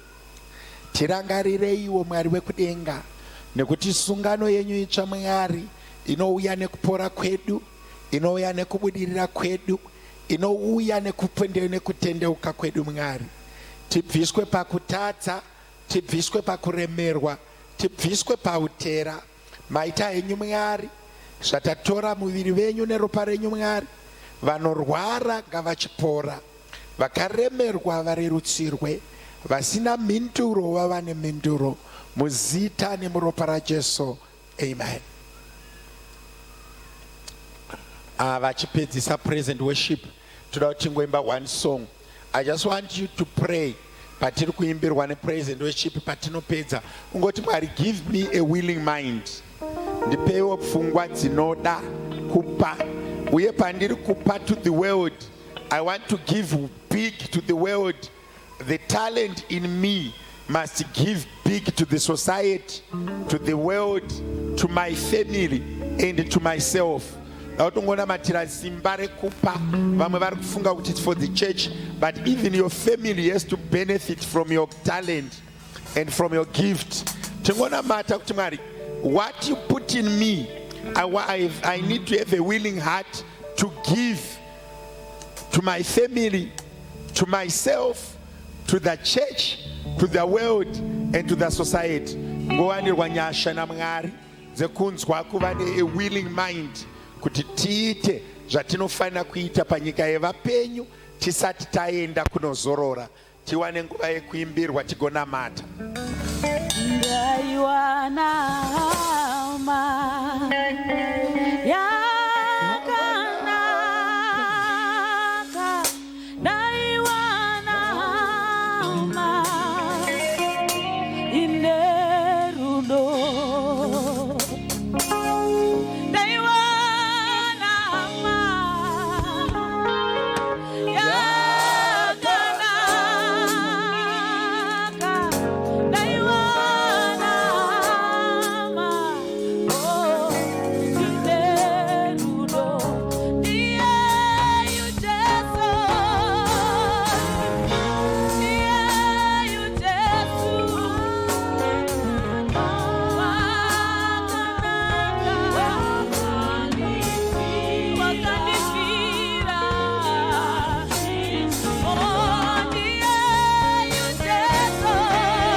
Yaunotaura pamberi paMwari.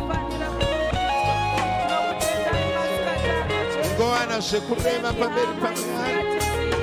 Baba vangu nezita raJesu, zvamakaisa mandiri Mwari, ndirege kudzoka nazvo kwamuri, asi ndipe basa renyu Mwari, ndipe kwamuri Mwari, ndipe kuumambo hwenyu Mwari, ndipe Mwari wekudenga. I pray that I may use my talent and my understanding with the wisdom and cleverness. With zita raJesu, we walk in your name. We glorify you.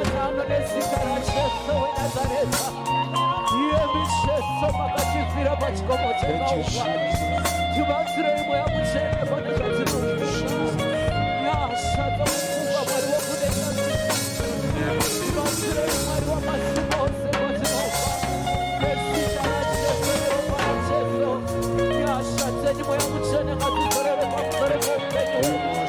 you, Kuonga Yesu kukorobachika ashite mchinde werugare tinotenda nyasha pepachikomo chehaupari tinotenda nyasha Mwari wokudenza zvazviri muzita raJesu.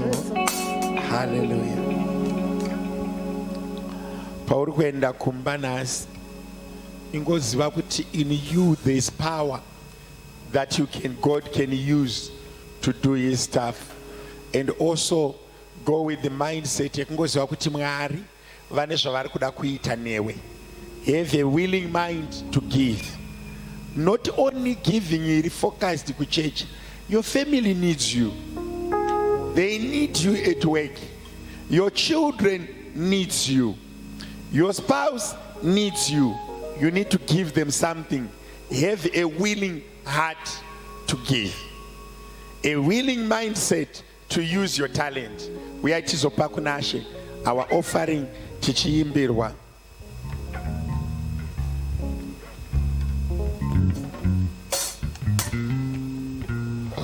Mo adi Mesia Tela Oya Ohalale Mo adi Mesia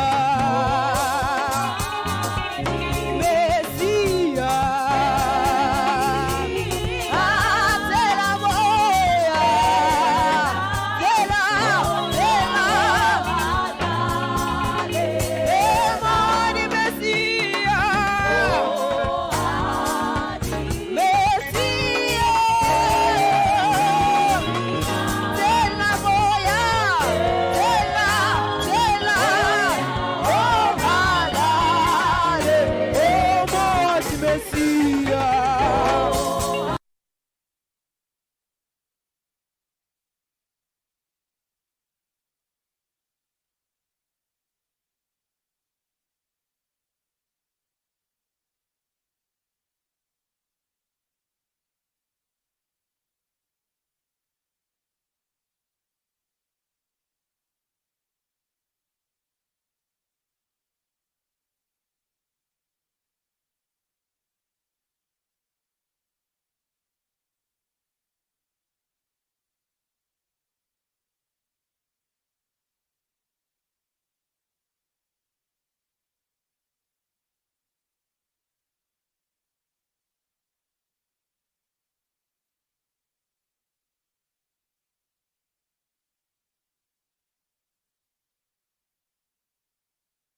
on, everybody, get your feet happy. Let's go. Come